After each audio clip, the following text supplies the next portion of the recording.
الحمد للہ رب العالمین والصلاة والسلام علی رسولہ محمد وعلی آلہ واصحابہ اجمعین اما بعد فاعوذ باللہ السمیع العلیم من الشیطان الرجیم بسم اللہ الرحمن الرحیم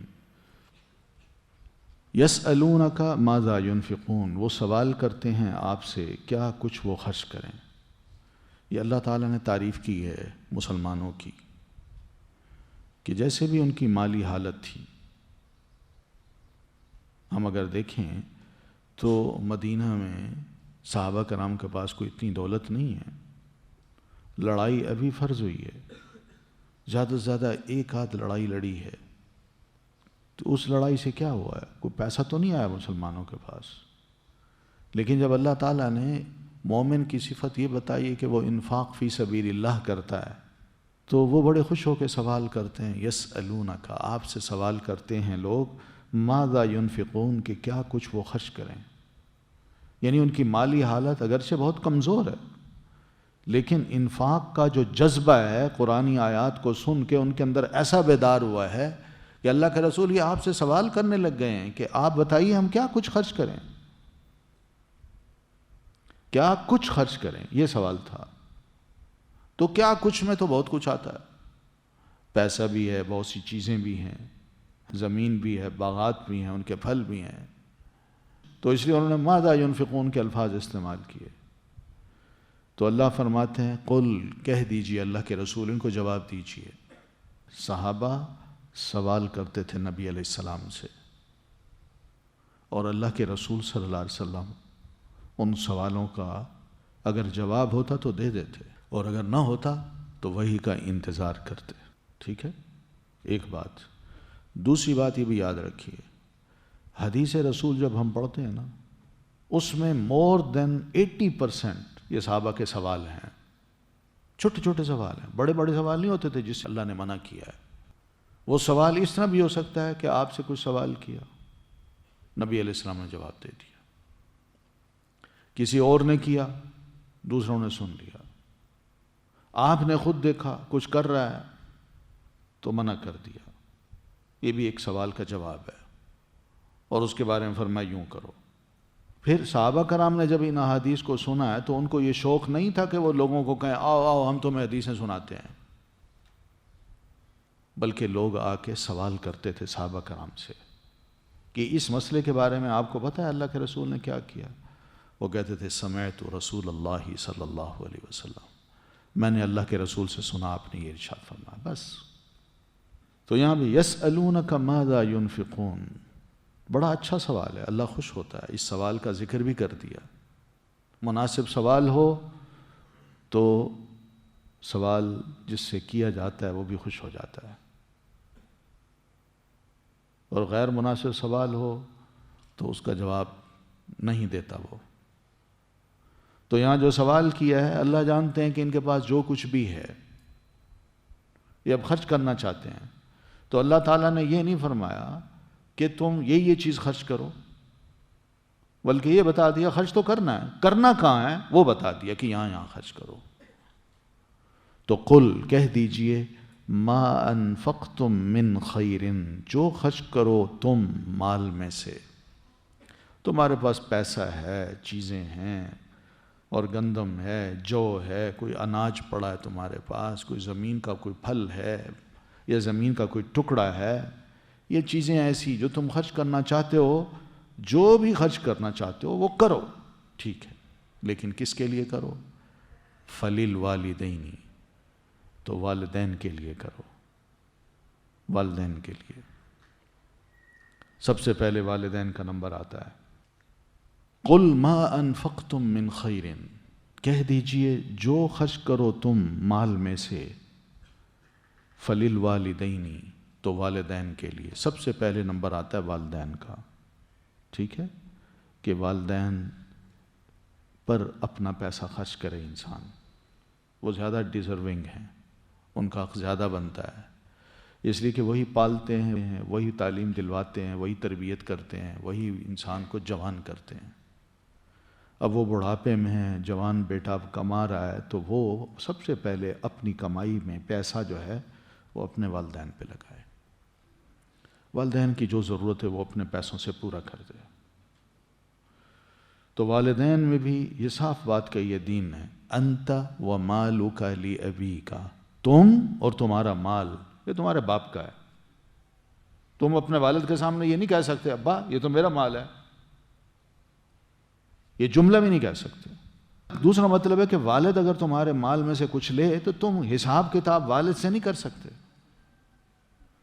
اور والد اگر مانگے تب بھی تمہیں دینا ہے جو ضرورت ہے اس کو. اور پھر اسی طرح نبی علیہ الصلوۃ والتسلیم اپنی حدیث پاک میں ماں کو آپ نے سب سے بڑا درجہ دیا ہے. آپ فرماتے ہیں امک و اباک و اختک و اخاک ثم ادناک و ادناک، کہ سب سے پہلے تمہاری ماں حق رکھتی ہے کہ تم اس پہ خرچ کرو. والدین میں سے ماں کا حق زیادہ ہے، پھر والد، پھر اس کے بعد تمہاری بہن، پھر اس کے بعد بھائی، پھر اس کے بعد جو بھی قریبی رشتہ دار ہیں جو اتنے کلوز ہوتے جا رہے ہیں، پھر ان کو وہ ڈیزرو کرتے ہیں. یہ خرچ کرنے کا طریقہ بتایا نبی علیہ الصلوۃ والتسلیم نے. تو اس طرح والدین میں والدہ پہلے آئی والد بعد میں آئے، لیکن دونوں ڈیزرو کرتے ہیں. اپنی کمائی میں سے کوئی انسان خرچ کرے تو سب سے پہلے اپنے والدین پر خرچ کرے. پھر نبی علیہ الصلوۃ والتسلیم کا یہ بھی ارشاد ہے کہ الصدقۃ علی المسکین صدقہ، ایک مسکین پر صدقہ کرنا وہ صدقہ ہے. ٹھیک ہے، ایک مسکین کو دے دیا، پیسہ دے دیا، وہ صدقہ کر دیا. وہی علی ذوی الرحم اثنتان، مگر یہی صدقہ اگر رشتہ دار پر کیا جائے تو وہ 2 درجے رکھتا ہے، 2 ثواب رکھتا ہے، ڈبل ثواب. وہ کیسے کہ صدقۃ و صلۃ، ایک صدقہ کیا جاتا ہے اس پہ اور دوسرا صلہ رحمی کی جاتی ہے. تو اس لیے پہلی بات یہ سمجھائی فللوالدین، والدین کو دیجئے، والاقربین، پھر قرابت داروں کو. قرابت داروں میں والدین کی طرف سے جو قریبی ہیں، چچا ہیں، پھپھی ہیں، پھر والدہ کی طرف سے جو قریبی ہیں، ماموں ہیں، اور اسی طرح خالہ ہیں وہ. پھر اس کے بعد یہی چیزیں آگے دیکھیے. اس سے پہلے اگر بالفرض بہن شادی شدہ ہے، بھائی بھی شادی شدہ ہیں، وہ اگر ڈیزرونگ ہیں تو پہلے وہ، پھر اس کے بعد چچا، پھر اسی طرح پھپھی، پھر خالہ اور ماموں، پھر ان کی اولادیں.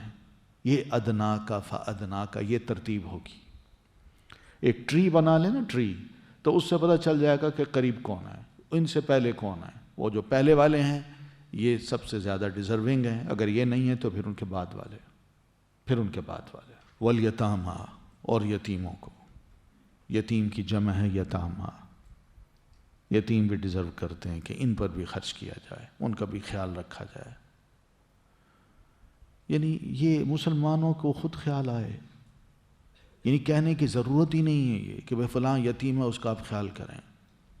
خود اس کو پتہ ہوگا بھئی فلاں بچہ ہے، یتیم ہے، باپ اس کا فوت ہو گیا ہے، اس کو بہت ضرورت ہو سکتی ہے، اس کے پاس شاید پیسے نہ ہو، اس کی ماں کہاں سے کماتی ہوگی. تو لہذا لوگ خود خیال کریں، آگے بڑھ کے اس بچے کی جو بھی خدمت ہو سکتی وہ کریں.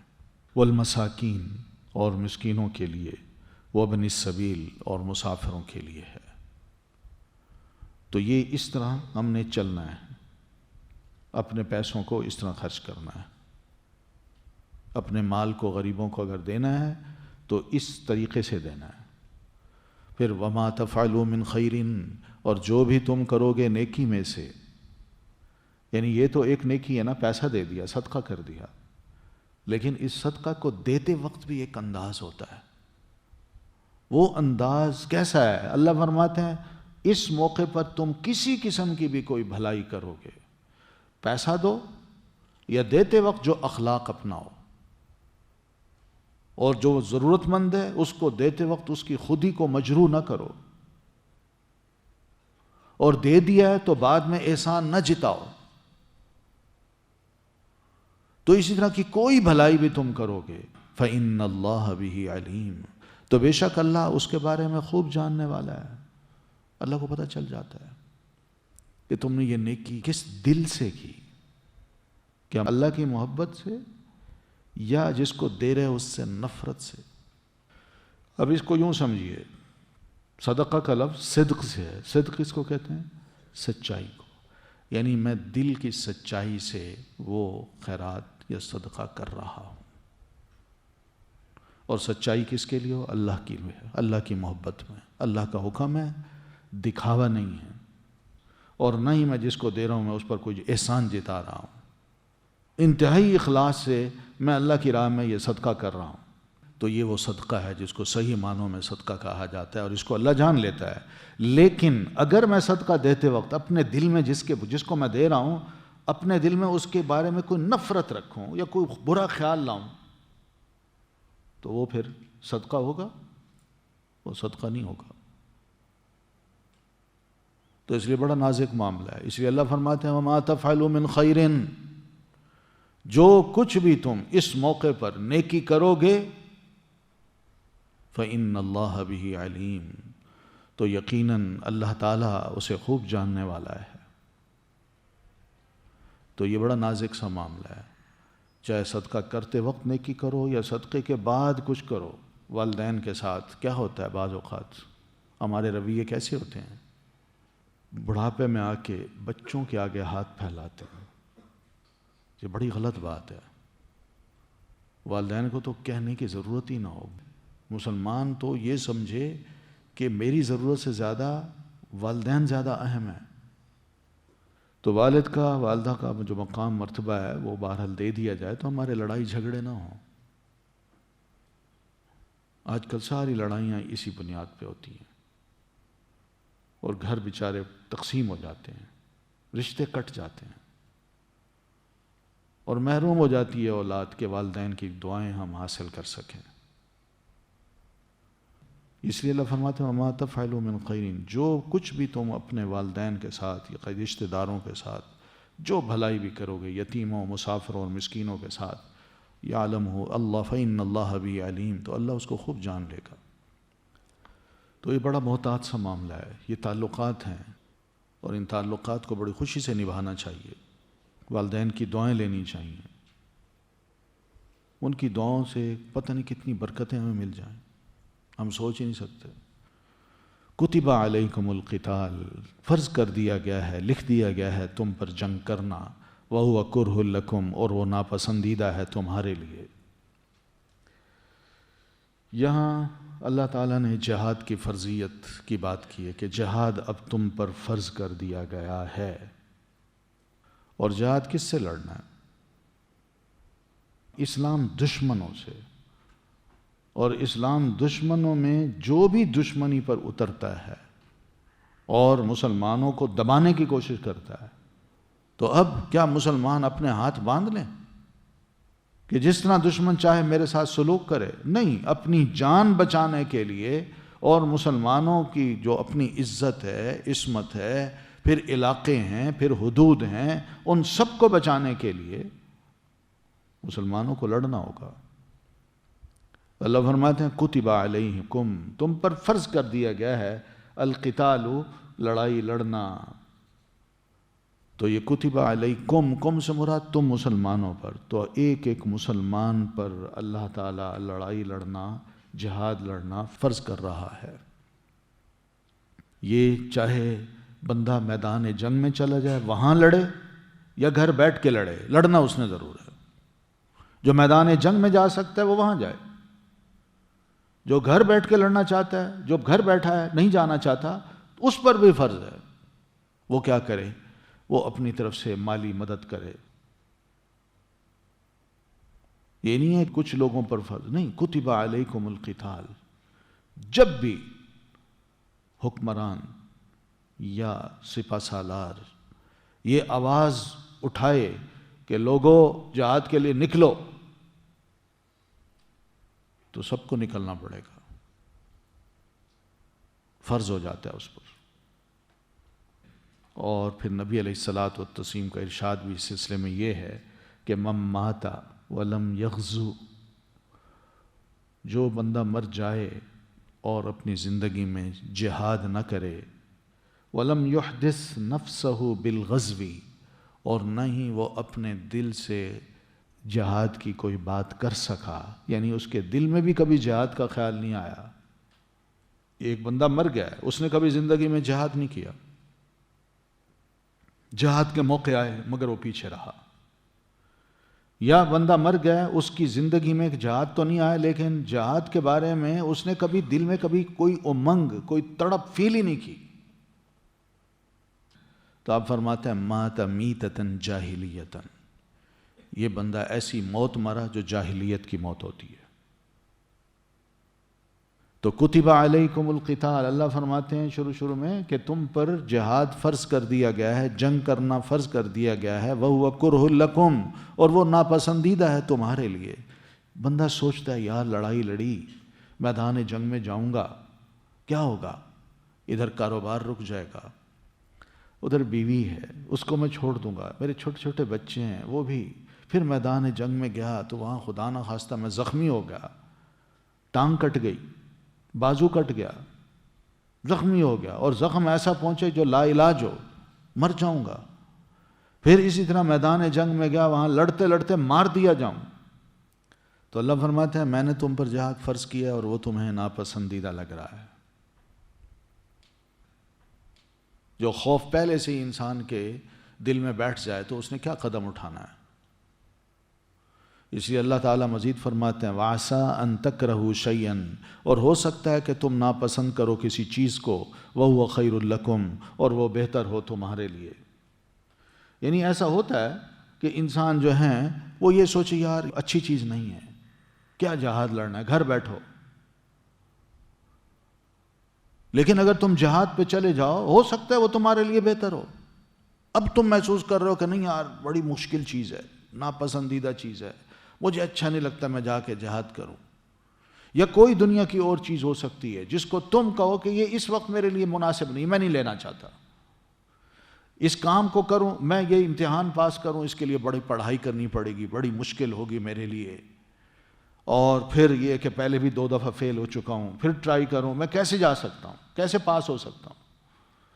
تو وہ مشقت کا، مشکل کا جو وقت ہے، انسان اس کو تو اس وقت ناپسند کر رہا ہوتا ہے، لیکن اگر اس کو طے کر لے تو ہو سکتا ہے آگے بڑی عزت پڑی ہو اس کے لیے، بڑی جابز ہوں۔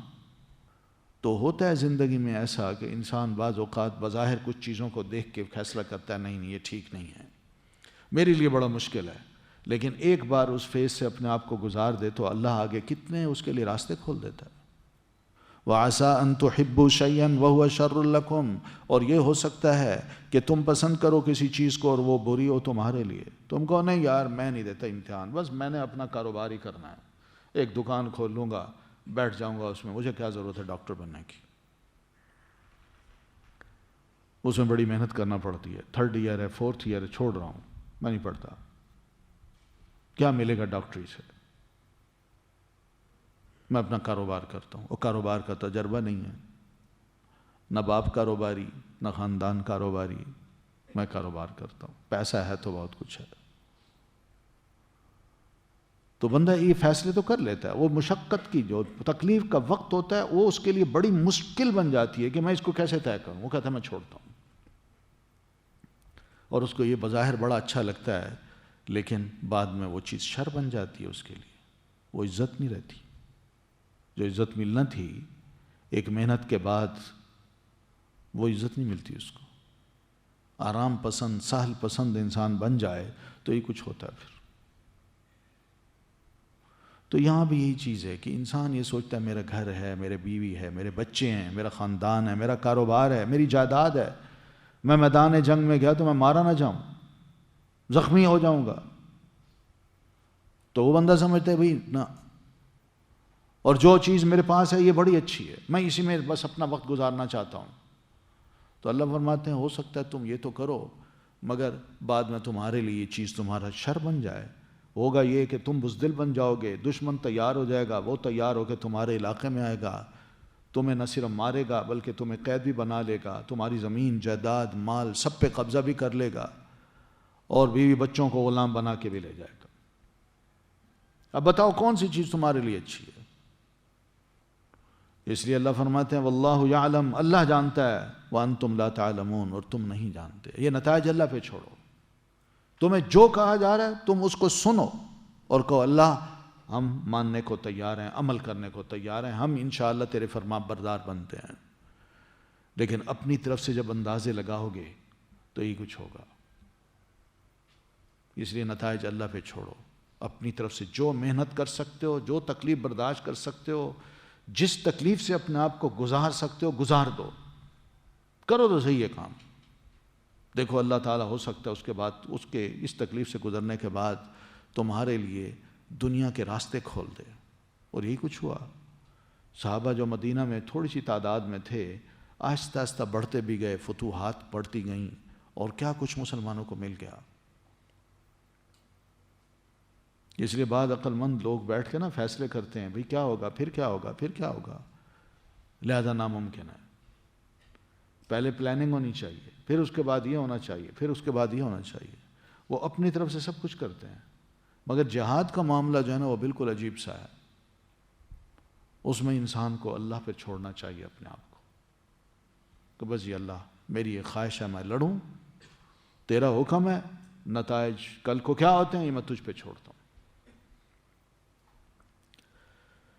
یسألونک عن الشہر الحرام قتال فیہ، وہ سوال کرتے ہیں آپ سے حرام مہینے کے بارے میں، جنگ کرنا اس میں کیسا ہے۔ ایسا تھا کہ 2 ہجری کا یعنی دوسرا سال ہے نبی علیہ الصلاۃ والتسلیم کو مدینہ میں آئے ہوئے، تو اللہ کے رسول صلی اللہ علیہ وسلم نے عبداللہ ابن جحش رضی اللہ تعالیٰ عنہ، ایک صحابی ہیں، انہیں 8 مجاہدین یعنی صحابہ دیے، اور انہیں فرمایا کہ تم یہ خط لو اور 2 دن تک چلتے جاؤ، 2 دن کے بعد جہاں پہنچو اس خط کو کھولنا اور اس پر عمل کر لینا۔ تو آپ نے سمت بتا دی کہ ادھر گئے۔ مقصد کیا تھا؟ کہ آپ یہ چاہتے تھے کہ یہ مکی لوگ جس طرح ہمیں تنگ کر رہے ہیں، ہمارے بندوں کو گرفتار کرتے ہیں، مار دیتے ہیں، دھوکے سے بلاتے ہیں، تو اگر ان کی یہ پالیسی ہیں تو ہم بھی تھوڑی سی اپنی پالیسی بدلیں۔ تو آپ صلی اللہ علیہ وسلم نے مدینہ کے راستے جو ان کی مکی لوگوں کی تجارت ہوتی تھی شام کے ساتھ، وہ آپ نے چند مجاہدین کو بھیج کے وہ رکوا دی۔ اب باقی یمن کی تھی، یمن کے ساتھ بھی وہ تجارت کرتے تھے۔ تو عبداللہ ابن جحش کو فرمایا کہ تم ادھر جاؤ، جب تم مکہ اور طائف کے درمیان نخلہ کے مقام پہ پہنچنا تو اس خط کو کھولنا، اور خط کو کھول کے جو اس میں لکھا ہے اس کے مطابق عمل کرنا۔ تو یہ وہاں پہنچے، اور جب نکلنے لگے تو ان کے 8 ساتھی جو تھے ان کو کہنے لگے دیکھیے یہ جو حکم ہے یہ بڑا سخت ہے، مجھے لگتا ہے ہمیں آگے جہاد پیش آئے گا، تو تم میں جو خوشی سے جانا چاہتا ہے میرے ساتھ چلے، جو نہیں جانا چاہتا وہ بیٹھ جائے۔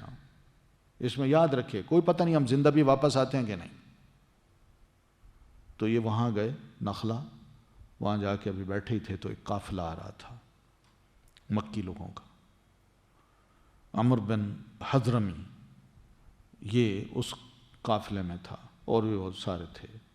تو قافلے پہ نہ کچھ منقع تھا، کچھ اس طرح کے نہ اناج تھا، ڈرائی فروٹ تھا، وہ لے کے آ رہے تھے۔ تو وہ آئے تو انہوں نے اسی نخلہ وادی میں ایک سائٹ پہ اپنا پڑاؤ ڈالا، تو انہوں نے بھی دیکھ لیا ان کو کہ یہ پڑاؤ ڈال چکے ہیں، تو اب یہ آپس میں سوچنے لگے کہ اب کیا کریں۔ کہنے لگے ہم ان پہ اٹیک کرتے ہیں۔ بہرحال باتیں ہوتے ہوتے سب اس بات پہ تیار ہو گئے کہ ہم ان پہ اٹیک کرتے ہیں۔ تو اٹیک کیا تو سب سے پہلے ایک صحابی نے تیر پھینکا، اور وہ تیر جا کے لگا عمر بن الحضرمی کو، اور وہ اس تیر سے مر گیا۔ پھر 1-2 صحابی اور آگے بڑھے، انہوں نے 2 کو قید کر لیا، اور پھر ان کا جتنا بھی سامان تھا قافلے کا، وہ اونٹ سب کی مہاریں پکڑ لیں، اور ان قیدیوں کو اور مہاروں کو پکڑ کے مدینہ لے آئے۔ نبی علیہ السلام کے علم بات آئی تو آپ شدید ناراض ہوئے۔ آپ نے فرمایا میں نے تمہیں یہ تو نہیں کہا تھا۔ اب یہ بالکل ڈر گئے کہ اب کوئی اللہ تعالیٰ بھی ہم پہ ناراض ہوگا بڑا سخت، آپ پر وہی نازل ہوگی ایسی کہ جس میں اللہ تعالیٰ ہمیں معلوم نہیں کیا سزا دیتا ہے۔ لیکن خاموش ہیں، دل ہی دل میں افسوس کا اظہار کر رہے ہیں، افسوس بھی ہے کہ ہم نے نافرمانی کی۔ تو نبی علیہ الصلوۃ والتسلیم پر اللہ تعالیٰ نے یہ آیت اتاری، یسألونک، کیونکہ انہوں نے یہ سوال کرنے شروع کر دیا، اور دیکھیے جی یہ اچھا اسلام ہے، یہ محمد صلی اللہ علیہ وسلم ہے، دیکھیے حرام مہینہ رجب کا، اس کی حرمت کو پامال کیا ہے، اور پھر حرم پاک کے پاس یہ سارا قتل ہوا ہے، بندے قتل بھی کیے ہیں، مال بھی لوٹا ہے، حرام مہینے کو بھی پامال کیا ہے، یہ کون سی نیکیاں ہیں، یہ کون سا اسلام ہے؟ تو یہ بہرحال سوال کرتے کرتے نبی علیہ السلام کے پاس یہ سوال آیا کہ جناب یہ بتائیے کہ ہر حرام مہینے میں جو رجب کا ہے اس میں لڑائی لڑنا کیا جائز ہے، اور اگر ہے تو کیسا ہے؟ تو نبی علیہ الصلوۃ والتسلیم بالکل خاموش ہے۔ اللہ تعالیٰ نے وحی کر کے جواب دے دیا، اور اس جواب میں انصاف کیا ہے۔ انصاف یہ کیا ہے کہ جو اپنے تھے جنہوں نے یہ حرکت کی تھی ان کو سمجھایا کہ قتال فیہ کبیر، اس حرام مہینے میں لڑائی لڑنا واقعی بہت بڑا گناہ ہے، بہت بڑا گناہ ہے، یہ اچھا کام نہیں ہے، بس اتنا کہا ہے۔ تنبیہ بھی کر دی اپنوں کو، مسلمان تھے نا، اور یہ مسلمان وہ تھے جنہوں نے اپنی جان مال سب کچھ قربان کر دیا تھا، ہجرت کر لی تھی، چھوڑ آئے تھے، نبی علیہ السلام کا ساتھ دیا تھا، اور سب کچھ کرنے کو تیار تھے، بڑی قربانیاں دی تھی، اطاعت گزار تھے، وفا شعار تھے۔ ایک غلطی ہو گئی، تو اس غلطی کو بھی اللہ تعالیٰ نے واضح کیا ہے، لیکن اس غلطی کا یہ مطلب نہیں ہے کہ یہ اللہ کے محبوب نہیں رہے، کیونکہ انہوں نے بڑی قربانیاں دی تھیں۔ بڑی قربانیوں میں اگر ایک غلطی ہو جائے تو اللہ تعالیٰ ان بڑی قربانیوں کو ویلیو دیتا ہے اور ایک غلطی پہ آگاہ کر دیتا ہے، بس جیسے شاعر کہتا ہے وَإِذَا الْحَبِيبُ أَتَى بِذَنْبٍ وَاحِدٍ، کہ اگر ایک محبوب ایک غلطی لے کے آئے، ایک غلطی، تو پھر اس ایک غلطی کے ساتھ ہزاروں سفارشی بھی آ جاتے ہیں۔ سفارشی یوں آتے ہیں، اللہ ٹھیک ہے غلطی تو ایک کی ہے، یہ محبوب ہے، اس نے ایک غلطی کی ہے، مگر یہ کتنے لوگ ہیں، کتنے اس کے عمل ہیں، کتنا کیا اس کا ریکارڈ ہے جو یہ بتا رہا ہے کہ واقعی اس نے تجھ سے محبت کی ہے۔ تو صحابہ کرام کا ریکارڈ ایسا تھا کہ انہوں نے زندگی بھر، بہرحال جب سے مسلمان ہوئے انہوں نے سب کچھ قربان کر دیا تھا، تو اس قربانی کی وجہ سے بے شمار ان کی قربانیاں اور نیکیاں اللہ تعالیٰ کو معلوم تھیں، تو اللہ تعالیٰ نے صرف ایک غلطی کی وجہ سے اس کو صرف آگاہ تو کیا ہے، لیکن یہ نہیں کہا کہ تمہاری سزا یہ ہے۔ تو اس لیے جو محبوب ہوتا ہے اس کی محبت کو دیکھا جاتا ہے، اس نے کتنی محبت کی ہے، ساری زندگی محبت کرتا رہے اور ایک غلطی کر لے تو کہیں نہیں جی تم غلط ہو، نہ، بلکہ اس کی ایک غلطی کو صرف آگاہ کیا جا سکتا ہے، اس سے ناراض نہیں ہو جا سکتا۔ تو اللہ تعالیٰ نے بھی ایسے کیا، صرف اتنا بتایا قل قتال فیہ کبیر، کہہ دیجئے اس حرام مہینے میں لڑائی لڑنا واقعی بہت بڑا گناہ ہے۔ لیکن دوسری طرف تم سوال تو کرتے ہو، اپنے آپ کو بھی دیکھا ہے، اپنا ریکارڈ بھی دیکھا ہے، مکی لوگوں شور مچا رہے ہو کہ حرام مہینے کی جو حرمت تھی وہ پامال کر دی، بندوں کو قتل کر دیا، قید کیا، لوٹ گئے، یہ کیا وہ کیا۔ تمہیں اپنا ریکارڈ بھی یاد ہے، جب محمد صلی اللہ علیہ وسلم اور صحابہ کرام مکہ میں تھے تمہیں حرمت کا علم تھا کہ حرم پاک کے اندر تم صحابہ کرام کو مارتے تھے، رسول اللہ کو مارتے تھے؟ اس وقت تمہیں خیال نہیں آتا تھا کہ ہم بیت اللہ کی حرمت کو پامال کر رہے ہیں؟ پھر بیت اللہ کے پاس رہنے والے جو مسلمان تھے تم ان کو کتنا ٹارچر کرتے تھے؟ اس وقت کیا تم نے دیکھا یہ مہینہ کون سا ہے؟ تم تو سارا سال دن رات ان کے مخالف بنے رہے۔ اور پھر سب سے ظلم کی حد یہ ہے کہ وہاں یہ صحابہ رہتے تھے، اللہ کے رسول بھی رہتے تھے، تم نے ان کو وہاں سے نکال دیا۔ تمہیں اپنا ریکارڈ یاد نہیں ہے، ایک چھوٹی سی بات ہوئی اس کو سر پہ تم نے اٹھا لیا، اتنا پروپیگنڈا کرتے ہو۔ یہ کفر کا کام یہی ہوتا ہے، کافر جو ہیں وہ ہمیشہ مسلمانوں کی ایک غلطی کو بہت بڑا بنا کے دکھاتے ہیں، اور اپنے بڑے بڑے جو بلنڈر ہیں ان کو یا تو چھپاتے ہیں یا ان کا ذکر ہی نہیں کرتے اور کہتے ہیں یہ معمولی سی چیزیں ہیں۔ آج کے دور میں ہمیں یہ باتیں سمجھنا چاہیے۔ قرآن مجید نبی علیہ الصلوۃ والتسلیم کی سیرت کو، آپ کے حالات کو ہمارے سامنے جو پیش کرتا ہے، اس کا یہ مطلب نہیں کہ یہ کہانی ہے ہم ان کو پڑھیں اور کہیں واہ، نہیں، بلکہ آج کے حالات میں بھی ہم ان چیزوں کو دیکھیں کہ ہم مسلمانوں کے ساتھ کیا ہو رہا ہے۔ چھوٹا سا بچہ، کل کی بات ہے، 2 دن کی بات، مسلمان ہے، سوڈانی، اسکول گوئنگ، اپنے گھر میں ایک چھوٹا سا وہ تجربہ کرتا ہے، ایک کلاک بناتا ہے اور وہ بنا کے اسکول میں لے آتا ہے اور اپنی استاد، اپنی میڈم کو دکھانا چاہتا ہے یہ میں نے کام کیا ہے۔ وہ راؤنڈ سا تھا، اس میں چیزیں چھپی ہوئی تھیں، تاریں وغیرہ، اس نے کہا یہ کوئی بم لے آیا ہے۔ اس نے پولیس کو بلوایا، اریسٹ کرا دیا کہ یہ لڑکا تو بم لے آیا ہے، اور پولیس نے بھی نہیں سوچا، نہ ٹیچر نے سوچا نہ پولیس نے سوچا، بس صرف یہ مسلمان ہے، اتنا خوف ہے مسلمانوں کا، یہ اسکول میں بم لایا اور اٹھا کے لے گئے اس کو، اور میڈیا نے جو کچھ کرنا تھا وہ کر ڈالا۔ لیکن اللہ رسوا بھی کرتا ہے، ذلیل بھی کرتا ہے۔ وہیں لوگوں نے بڑا احتجاج کیا، انہوں نے کہا بھائی یہ کیا ہے، آپ کیا چاہتے ہیں کہ بچے یہ ایکسپیریمنٹس نہ کریں؟ کلاک بنایا، کوئی بم تھوڑی بنایا، اتنا خوف تم پر؟ انہوں نے جو احتجاج کیا، جو میڈیا پہ، سوشل میڈیا پہ اس کے بارے میں باتیں پھیلیں، کہ پریزیڈنٹ نے بھی اپنے ٹویٹ میں یہ بات لکھی کہ کول کلاک، احمد تم یہ کلاک کیا وائٹ ہاؤس میں لا سکتے ہو؟ میں چاہتا ہوں کہ وائٹ ہاؤس میں آؤ اور تم جیسے نوجوان آئیں اور وہ اس طرح کے علوم پڑھیں، اور اس طرح ہمارا جو ملک ہے وہ بہت گریٹ بن جائے گا۔ خوف یہ ہے، بدنامی دیکھیے کس طرح کرتے ہیں۔ اللہ تعالیٰ بھی عزت رکھتا ہے، وہ کہتا ہے بھئی میں اسکول کا اسٹوڈنٹ ہوں، میرا نہ بم سے تعلق نہ کسی شے سے، آپ نے مجھے کیا بنا دیا ہے؟ کیا یہ اسی کو کہتے ہیں ماڈرن سوسائٹی؟ یہ ماڈرن سوسائٹی ہے جس میں خوف کو مسلط کر دیا گیا ہے؟ کیا ہم سوچیں نہ، کیا ہم تجربے نہ کریں؟ اور میں نے گھر میں یہ کیا ہے سب کچھ، تاروں کو ادھر ادھر ملا کے ایک کلاک بنا دی ہے، اور وہ کلاک جو ہے نا، میری ایک ایجاد، یہ ایک سائنٹیفک کوشش تھی، اور میں کلاس میں لے آیا کہ میں اپنی ٹیچر کو دکھاؤں، اور ٹیچر اتنی گھبرا گئی۔ یہ تو حالات ہیں ہمارے۔ تو اپنے بڑے بڑے کام جو وہاں پر کوئی گولی چلا دے، بندوں کو مار دے، یونیورسٹی میں، کالجوں میں اسٹوڈنٹس کو مار دے، استادوں کو کلاس میں مار دے، وہ جی مینٹلی ڈسٹرب تھا، وہ دہشت گرد نہیں ہوتا، اس کو بڑی عزت سے پکڑتے ہیں، اور بس اس کے بارے میں اتنی خبر آتی ہے، باقی ہتھ کڑیاں، یہ وہ پولیس، یہ وہ کچھ نہیں۔ لیکن اپنا کوئی ہو تو دیکھیے میڈیا کیا کچھ دکھاتا ہے۔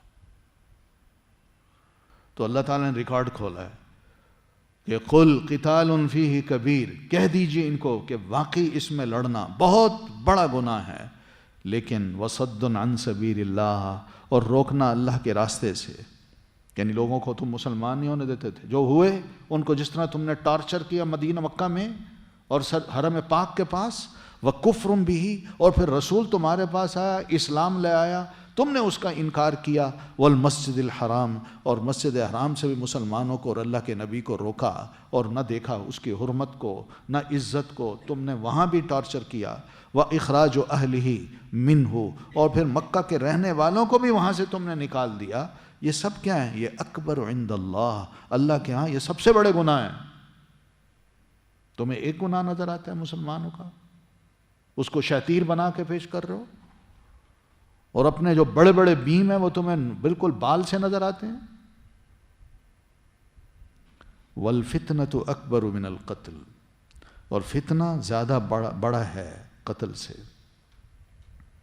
قتل ایک دفعہ بندہ ہو جاتا ہے، ہو گیا، لیکن اس کو مسلسل مشکلات میں ڈالنا، آزمائشوں میں ڈالنا، یہ قتل کے مقابلے میں یہ فتنہ بہت بڑی چیز ہے، بہت بڑا گناہ ہے۔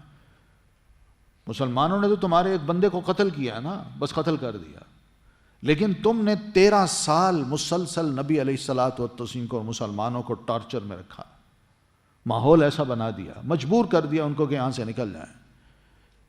بتائیے یہ فتنہ بڑا تھا یا یہ قتل بڑا ہے؟ وَلَا يَزَالُونَ يُقَاتِلُونَكُمْ، اور وہ ہمیشہ رہیں گے جنگ کرتے تم سے، حَتَّى يَرُدُّوكُمْ عَنْ دِينِكُمْ، یہاں تک کہ وہ پھیر دیں تمہیں تمہارے دین سے، اِنِ اسْتَطَاعُوا، اگر وہ استطاعت رکھیں۔ یہ یاد رکھنا، ان کی کوشش یہی ہوگی کہ ہم مسلسل تمہارے ساتھ لڑتے رہیں، مسلمانوں کو یہ چین سے نہیں بیٹھنے دیں گے، مسلمانوں کو آگے نہیں بڑھنے دیں گے، ان کو ٹارچر کریں گے، ان پر جنگیں مسلط کریں گے۔ کوشش ان کی کیا ہوگی کہ کسی طرح مسلمانوں کو اسلام سے نکال کے مرتد کر دیں، یہ دین چھوڑ بیٹھیں، اور جنہوں نے دین قبول کیا وہ بھی واپس آ جائیں، اور جو دین قبول کرنا چاہتے ہیں وہ بھی پرے ہو جائیں۔ ان استطاعوا، جتنی بھی ان کے پاس استطاعت ہوگی، استطاعت سے مراد وہ اپنا پیسہ لگائیں گے، صلاحیتیں لگائیں گے، اپنے پلان کریں گے، پروگرامز بنائیں گے، پروپیگنڈے کریں گے، مسلمانوں کے اندر تفریق ڈالیں گے، اور پھر اسی طرح مسلمانوں کو بدنام کریں گے۔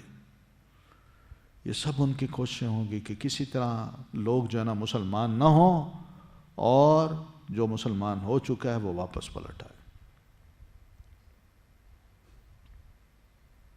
یہ لا یزالون یقاتلونکم کے الفاظ یاد رکھیے، مسلسل یہ تم سے لڑائی لڑتے رہیں گے۔ اس کا دوسرا مطلب یہ ہے کہ انشاءاللہ اسلام بھی رہے گا، یہ بھی رہیں گے، اور یہ لڑائی ہوگی، اور مسلسل ہر مقام پہ کہیں نہ کہیں ہر وقت ہوتی رہے گی۔ تو دوسرا مطلب یہ بھی ہے کہ مسلمانوں کو اپنے ایمان کا خیال کرنا چاہیے، پکے مومن بنیں، دین کے لیے مخلص بن جائیں، تاکہ یہ لوگ تمہیں اور تمہاری سوسائٹی کے جو مسلمان ہیں ان کو مرتد نہ بنا سکیں۔ پھر سمجھایا وَمَن يَرْتَدِدْ مِنْكُمْ، جو بھی پلٹ گیا تم میں سے، عن دینی، اپنے دین سے، فَيَمُتْ، پھر وہ مر جائے، وَهُوَ كَافِرٌ، اس حال میں کہ وہ کافر ہو، فَأُولَئِكَ حَبِطَتْ أَعْمَالُهُمْ، تو یہی لوگ ہیں ضائع ہو گئے اعمال ان کے، فی الدنیا والآخرہ، دنیا میں اور آخرت میں، وَأُولَئِكَ أَصْحَابُ النَّارِ، اور یہی لوگ ہیں ساتھی آگ کے، ہم فیہا خالدون، وہ اس میں ہمیشہ ہمیشہ رہنے والے ہیں۔ یہ مرتد جو دین کو قبول کرنے کے بعد دین چھوڑ بیٹھے اور اسی حالت میں ہی وہ مر جائے، کفر کی حالت میں، تو اس کا انجام اللہ نے بتا دیا کہ یہ دنیا بھی ان کے ہاتھ سے گئی اور آخرت بھی گئی، یہ نہ دنیا میں کامیاب نہ آخرت میں کامیاب۔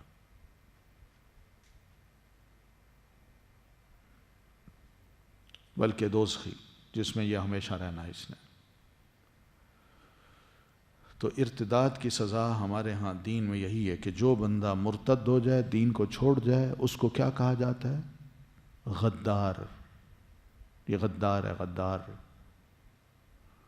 اور فوج میں بھی اگر کوئی غداری کرے تو اس کی سزا کیا ہوتی ہے؟ قتل۔ یہ دنیا کا قانون ہے، اور اگر دین نے بھی یہ قانون بنا دیا ہے تو یہ کوئی برا نہیں ہے قانون، ورنہ آپ غدار کو معاف کریں، کورٹ مارشل نہ کریں اس کا، کہیں کوئی بات نہیں، تم آ جاؤ واپس، کوئی معاف نہیں کرتا۔ تو دین اگر یہ سزا رکھتا ہے تو لوگوں کو کیوں تکلیف ہوتی ہے؟ کیوں یہ بات کرتے ہیں کہ اسلام بڑا سخت دین ہے؟ اسلام بس اتنا ہے کہ بکاؤ مال جو ہے نا اس کو ناپسند کرتا ہے، اور ہر کوئی ناپسند کرتا ہے اس کو۔ تو ایسے لوگ جو ہے نا ان کی سزا یہی ہے، یہ تو اللہ تعالیٰ نے بتائی ہے۔ اس لیے کچھ علماء نے اس کا مطلب یہ بھی لکھا ہے کہ حبطت اعمالہم فی الدنیا والآخرہ، ان کے جتنے اعمال ہیں سب برباد ہو گئے دنیا میں، تو اب ان کو کوئی ویلیو نہ دی جائے بلکہ ان کو سزا دی جائے۔ اس لیے آپ فرماتے ہیں من ارتد فاقتلوہ، جو مرتد ہو جائے اس کو قتل کر دو۔ پھر اس کے مقابلے میں ان الذین آمنوا، بے شک وہ لوگ جو ایمان لے آئے، والذین ہاجروا، اور وہ جنہوں نے ہجرت کی، وہ ہجرت نبی علیہ السلام کے دور والی ہجرت یاد رکھو، ایمان کی بنیاد پہ انہوں نے ہجرت کی ہے کہ ہم اب اپنے ایمان کی حفاظت کے لیے اس علاقے سے نکلتے ہیں، یہاں رہنا ہمارے لیے مشکل ہے، یہاں کے لوگ بڑے ظالم ہیں، یہ نہ حرمت دیکھتے ہیں مکہ کی اور نہ بیت اللہ کی اور نہ ہی مہینے حرام کی، بلکہ یہ زیادتی کرنے پر تلے ہوئے ہیں، تو لہذا ہم یہاں سے نکل کے کسی ایسے علاقے میں چلے جائیں جہاں ہم امن سے رہ سکیں اور اپنے ایمان کو بچا سکیں۔ تو جو وہ ہجرت کرتے ہیں ان کی بھی اللہ تعریف فرماتا ہے۔ اور پھر وجاہدوا فی سبیل اللہ، اور انہوں نے جہاد کیا اللہ کے راستے میں۔ یہ بھی ہے کہ ہجرت کے بعد وہ جا کے بیٹھ نہیں گئے، بلکہ دین کے سربلندی کے لیے وہ تیار ہو گئے۔ گھوڑے کی پشت ان کو زیادہ اچھی لگی، گھر کا بچھا ہوا نرم گرم بستر اچھا نہیں لگا۔ وجاہدوا فی سبیل اللہ، اور اللہ کی راہ میں جہاد کیا۔ اللہ نے جو تعریف فرمائی ہے، یہ اس تعریف کو دیکھیے کہ صحابہ کرام پر اتنا اثر ہوا ہے کہ ہر صحابی کے گھر میں دو چیزیں لٹکی ہوتی تھی، ایک قرآن اور ایک تلوار، اور اگر اس کے پاس مزید پیسہ ہوتا تو ایک گھوڑا، بس۔ قرآن پڑھنا ہے، اور جب اللہ کے رسول پکاریں گے جہاد کے لیے تو تلوار اٹھائیں گے، گھوڑے پہ سوار ہوں گے، نکل جائیں گے۔ وجاہدوا فی سبیل اللہ، اور انہوں نے جہاد کیا اللہ کی راہ میں۔ اولئک یرجون رحمت اللہ، یہی لوگ ہیں جو امید رکھتے ہیں اللہ کی رحمت کی۔ واللہ غفور الرحیم، اور اللہ بہت بخشنے والا ہے، نہایت رحم کرنے والا ہے۔ لہذا ایمان کے ساتھ ہجرت، اور ہجرت کے ساتھ جہاد فی سبیل اللہ، یہ بڑا ضروری ہے۔ جب تک مسلمانوں کے اندر یہ چیز رہے گی، اللہ کی رحمت کے وہ امیدوار رہیں گے، اور جب جہاد کا جذبہ ختم ہو جائے گا اور امت میں جہاد کو ختم کرنے کی کوشش کی جائے گی، اور لوگ جو ہے نا وہ دنیا کی طرف مائل ہوں گے، ان کی زندگی کا مقصد یہی بن جائے گا کہ ڈالر بناؤ، درہم بناؤ، دینار بناؤ، زمین پیاری ہو جائے گی، اس میں لہلہاتی فصل اور بڑی بڑی جائیدادیں بنانا ان کا مقصد ہو جائے گا، امر بالمعروف اور نہی عن المنکر اور حق بات کہنے سے لوگ رک جائیں گے، تو پھر ربی علیہ الصلاۃ والتسلیم کا ارشاد ہے کہ پھر زمین کا پیٹ مسلمانوں کے لیے زیادہ بہتر ہے بنسبت زمین کی پشت کے، پھر مر جانا ان کے لیے زیادہ بہتر ہے بنسبت اس کے زندہ رہیں۔ اس لیے آپ فرماتے ہیں اذا تبایعتم بالعینہ، جب تم عینہ کی بیع و فروخت کر دو گے، یہ دنیاوی ساز و سامان یہی تمہیں محبوب لگتا ہے، بس یہی چیز، پیسہ، دولت، جائیداد، عزت، شہرت، عمارت، ترقی، اگر تم اسی کے لینے دینے میں لگ جاؤ، وَأَخَذْتُمْ أَذْنَابَ الْبَقَرِ، اور تم جو بیل ہیں ان کی دموں کو پکڑ لو کہ میں ہل چلاؤں اب اس سے، مجھے زمین زیادہ پیاری ہے، وَرَضِيتُمْ بِالزَّرْعِ، اور تم کھیتیوں پر راضی ہو جاؤ کہ بس میری بڑی فصل ہے، بڑی زمین ہے، میں بڑا لینڈ لارڈ ہوں، نمبردار ہوں، وَتَرَكْتُمُ الْجِهَادِ، اور تم جہاد کو چھوڑ دو، تو سلط اللہ علیکم ذلًا، تو اللہ تعالیٰ تم پر ذلت کو طاری کر دے گا، لا ينزعہ، وہ ذلت کبھی تم سے ختم نہیں ہوگی، حتی ترجعوا الی دینکم، یہاں تک کہ تم اپنے دین کی طرف واپس نہ پلٹو، یعنی جہاد شروع نہ کرو، تب جا کے تمہاری عزت ہوگی، ورنہ کچھ نہیں ہوگا۔ یہ امام ابو داؤد رحمۃ اللہ علیہ نے اپنی سنن میں اس حدیث کو روایت کی ہے، سیدنا ابن عمر رضی اللہ تعالیٰ عنہما اس کے راوی ہیں۔ تو بہرحال یہ دین تو اکساتا ہے اس پہ، اس لیے یہ ساتھ کا ہے، جو ایمان لائے، ہجرت جو کرتے ہیں اور جہاد فی سبیل اللہ کرتے ہیں، ان کو پھر اللہ کی رحمت کی امید ہونی چاہیے، اللہ ان پر بڑا مہربان ہوگا۔ اور اگر یہ جہاد کا جذبہ ہی ختم ہو جائے، صرف ایمان ہی ہاتھ میں اور دنیا طلبی مقصود ہو، تو پھر اللہ کی رحمت ہی نہیں آتی، پھر زمین کا پیٹ مسلمان کے لیے بہتر ہے بنسبت اس کے کہ وہ زندہ رہے، بہتر ہے مر جائے۔ واللہ غفور الرحیم، اور اللہ خوب بخشنے والے ہیں، خوب رحم کرنے والے ہیں۔ یسألونک عن الخمر والمیسر، وہ سوال کرتے ہیں آپ سے شراب کے بارے میں اور جوئے کے بارے میں۔ خمر خامیم را روٹ ہے، خمر اصل میں کہتے ہیں ڈھانپنے والی چیز کو، ڈھانپنے کو۔ عورت جس دوپٹے سے اپنے سر کو ڈھانپتی ہے اور اپنے وجود کو ڈھانپتی ہے اس کو بھی کہتے ہیں خمار، سمجھ رہے ہیں؟ خمار یعنی اسی طرح کوئی ایسی خوراک پینے کی ہو یا کھانے کی ہو، جب انسان اس کو کھائے یا پیے تو اس کے دماغ پہ پردہ ڈال دے اور اس کا دماغ صحیح کام نہ کرے تو اس کو کیا کہتے ہیں؟ خمر، سمجھ رہے ہیں؟ مثلا نشہ آور چیز جو ہے نا وہ خمر ہوتی ہے۔ جو چیز انسان کھائے یا پیے اور اس سے نشہ آ جائے اور انسان کی عقل پہ پردہ ڈال دے اور اس کو تمیز نہ ہو میرے سامنے کون بیٹھا ہے، بہن بیٹھی ہے، ماں بیٹھی ہے، بیوی بیٹھی ہے، بیٹی بیٹھی ہے، کوئی اس کو تمیز نہ ہو، تو ایسی صورت میں اس کے دماغ پہ جو پردہ ڈالا ہے اس کھائی ہوئی چیز نے یا پینے والی چیز نے، اس کو کہا جاتا ہے خمر،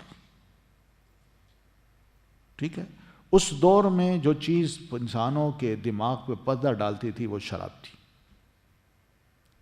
تو اس لیے لوگوں نے عام نام یہی رکھ لیا کہ شراب کا مطلب یہی ہے، یہ خمر ہے۔ لیکن دین نے خمر کا لفظ بولا ہے، یہ بڑا جامع کمپریہنسو سا ورڈ ہے جس سے پتہ یہ چلتا ہے کہ ہر دور میں ہر وہ چیز جو کھائی جائے یا پی جائے اور عقل پہ وہ پردہ ڈال دے وہ کیا ہوگی؟ خمر ہوگی۔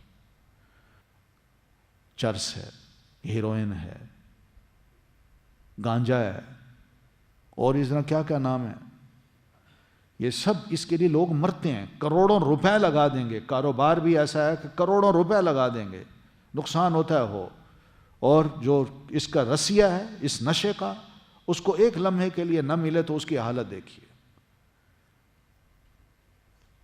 یہی بندہ اپنے اس نشے کے لیے گھر سے سارے پیسے لیتا ہے اور لے جاتا ہے، لوٹتا ہے کہ میں نے نشہ کرنا ہے، بیوی کا زیور بیچ دے گا، اپنی کمائی کی ہوئی تنخواہ لگا دے گا، نشہ میں نے پینا ہے۔ پھر اسی طرح جوا ہے، میسر کہتے ہیں جوئے کو، یاسین را اس کا روٹ ہے، یسر، یسر کہتے ہیں آسانی۔ تو جوئے میں چونکہ بس یوں کیا، یوں ٹاس حق میں آ گیا تو پیسہ مل گیا آسانی سے بغیر کسی محنت کے، نہ ہوا تو دوسرے کو بڑی آسانی سے مل گیا، ٹھیک ہے؟ تو یہ جوا ہوتا ہے، جوا۔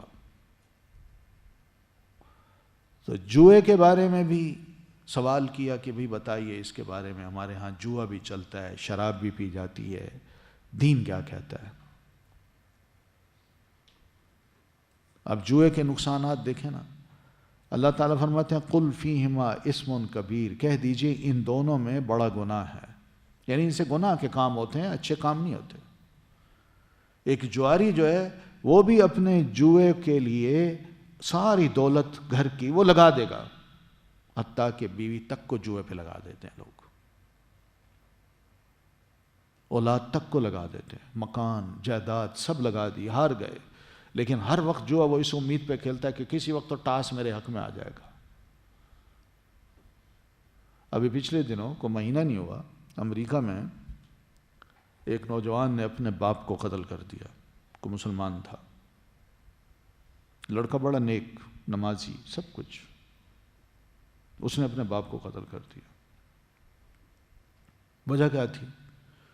وجہ یہ تھی کہ باپ جواری تھا، جوا کھیلتا تھا، اور اس نے بیوی کے سارے پیسے اپنی تنخواہ سب لگا دی، ہار گیا۔ بیٹا یہی جوان کوئی جاب کرتا تھا تو اس کو تنخواہ جو ملی تو باپ نے کہا مجھے تنخواہ دو، مجھے دے دو۔ بیٹے نے کہا ابا میں نے صبح فیس بھرنی ہے اپنی یونیورسٹی میں اگلی ٹرم کے لیے، کل آخری ڈیٹ ہے، میں نے وہاں دینی ہے ورنہ میرا داخلہ رک جائے گا۔ کہتے نہیں تم دو. اس نے زبردستی اس سے لیے پیسے. تو بیٹے نے کہا یہ تو غلط کام ہے. تو اس نے اٹھائی بندوق، پتہ نہیں کہاں سے لایا، کس دوست سے لایا، اس نے لا کے اپنے باپ کو شوٹ کر دیا. یہ جوئے کے یہ نتائج ہیں. اور ہم یہاں بھی دیکھتے ہیں کہ لوگ کس طرح جواری جو ہیں کیسے جوا کھیلتے ہیں اور کس طرح لگے ہوئے ہیں. بندہ بظاہر تو یہ سمجھتا ہے کہ کوئی حرج نہیں، نشہ شراب پیئیں تو ایک بڑا سکون ملتا ہے. کیا سرور ہے، یہ خاک سرور ہے. بندہ شراب پیے، عقل اس کی کام نہ دے، اور سوٹڈ بوٹڈ آدمی میں نے دیکھے ہیں نالی میں گرے پڑے ہیں. حقیقت ہے. سیڑھیاں ہیں سیڑھیاں، اس میں الٹا گرا پڑا ہے، ٹائی لگی ہوئی، کوٹ سوٹ پہنا ہوا، الٹا گرا پڑا ہے، ٹانگیں اوپر ہیں، سر نیچے، کوئی ہوش ہی نہیں. یہ اچھا سرور ہے. تو بہنی اسی طرح اللہ قل فیہما، کہہ دیجئے ان دونوں میں اسم کبیر، بہت بڑا گناہ ہے. گناہ کے کام ہوتے ہیں، اس سے کچھ صحیح کام نہیں ہوتے. یہ کم گناہ ہے. یہ دیکھیے اس کے نتائج، شراب کے اور جوئے کے نتائج میں بتا چکا ہوں. کیا گناہ ہے یہ، کیا آپ کو اس میں سرور ملتا ہے؟ نقصان ہی نقصان ہے. اور پھر وَمَنَافِعُ لِلنَّاسِ، اور کچھ فائدے ہیں لوگوں کے لیے، وقتی طور پر کچھ فائدہ کہتے ہیں مل جاتا ہے، لیکن یہ وقتی ہے. کسی نے شراب بیچنا شروع کر دی، اس کا بزنس بن گیا، وہ کامیاب ہو گیا، اس کو یہ فائدہ ہوا. مگر جس نے پینا شروع کی اس کو وقتی طور پر تھوڑی سی لذت ملی، لیکن بعد میں وہ عقل کھو بیٹھا. جوئے میں یہی ہے کہ آج جیت گیا، کل کو سب کچھ ہار گیا. وَإِثْمُهُمَا أَكْبَرُ مِن نَفْعِهِمَا، اور گناہ ان دونوں کا زیادہ بڑا ہے ان دونوں کے فائدے سے. یعنی فائدہ تھوڑا ہے، گناہ زیادہ ہے، اور اس کے اثرات انسان خود محسوس کرتا ہے، ماحول محسوس کرتا ہے. بس اتنی بات کر دی. تو یہ دوسری آیت تھی جو شراب کے بارے میں اللہ تعالیٰ نے نازل کی. اور دین کا یا قرآن مجید کا ایک قاعدہ ہے کہ وہ کسی بھی بری عادت کو چھڑوانے کے لیے گریجولی، آہستہ آہستہ، بتدریج اپنے احکام دیتا ہے اور بندے کو آہستہ آہستہ صحیح ٹریک پہ لے آتا ہے. یکدم نہیں موڑتا وہ. جس کو شراب کی عادت ہے اس کو آپ یکدم کہہ دیں کہ بھئی چھوڑ دو، ناممکن ہے اس کے لیے. جوئے کی عادت ہے اس کو کہہ دو یکدم چھوڑ دو، ناممکن ہے اس کے لیے. سگریٹ کی عادت ہے چھوڑ دو، آہستہ آہستہ، یکدم نہیں. ہوتا ہے ایسے. جو دن بھر ایک ڈبی پی جاتا ہے، اگر اس کو ہم اتنا ہی قائل کر لینا ڈبی کے بجائے یار 4 سگریٹ پی لیا کرو ڈیلی، وعدہ کرو، کہتے ٹھیک ہے. 4 پہ آ گیا، پھر 2 پہ بھی آ سکتا ہے، پھر 1 پہ بھی آ سکتا ہے، اور پھر اسے چھڑوایا بھی جا سکتا ہے. طریقہ یہی ہے. جیب سے نکالی، توڑی، پھینک دی، خبردار میں نے اندر تمہاری جیب میں یہ چیز دیکھی تو وہ اس کو پھر مستی چڑھے گی، وہ جائے گا پھر جا کے خریدے گا، چھپ کے پیے گا، بلکہ اس سے زیادہ پیے گا. تو اس طرح دین یہ چاہتا ہے بتدریج تبدیلی آئے لوگوں میں. جو بڑی بری عادتیں ہیں، پرانی عادتیں ہیں، ان کو یکدم ہم نہیں کر سکتے. انسانی فطرت اس کو پسند نہیں کرتی. تو اس لیے اس کو موقع دیا جائے سوچنے کا بھی، اور تھوڑا تھوڑا اس کو پہلے ایک ٹریک پہ، پھر اس کے بعد دوسرے پہ، پھر تیسرے پہ، پھر سیدھی راہ پہ اب لگاتے ہیں. تو پہلی آیت اللہ تعالیٰ نے اس شراب کے بارے میں یوں نازل کی کہ میں نے تمہارے لیے کھجور بنائی، اور اسی طرح میں نے تمہارے لیے انگور پیدا کیے، اور انگوروں کی تم نہ تھوڑی سی نشے کی چیز بنا لیتے ہو. بس اتنا کہا، ذرا ہنٹ دے دیا ہے. اللہ کیا کہہ رہا ہے؟ مسلمان سوچنے میں مجبور ہو گیا. پھر اس کے بعد نماز کا وقت آیا تو نماز میں شراب پی کے آتے تھے.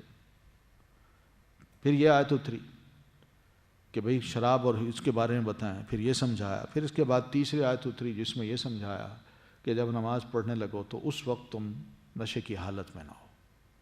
دھیان کرو، کم از کم پتہ تو ہو تم منہ سے کیا کہہ رہے ہو.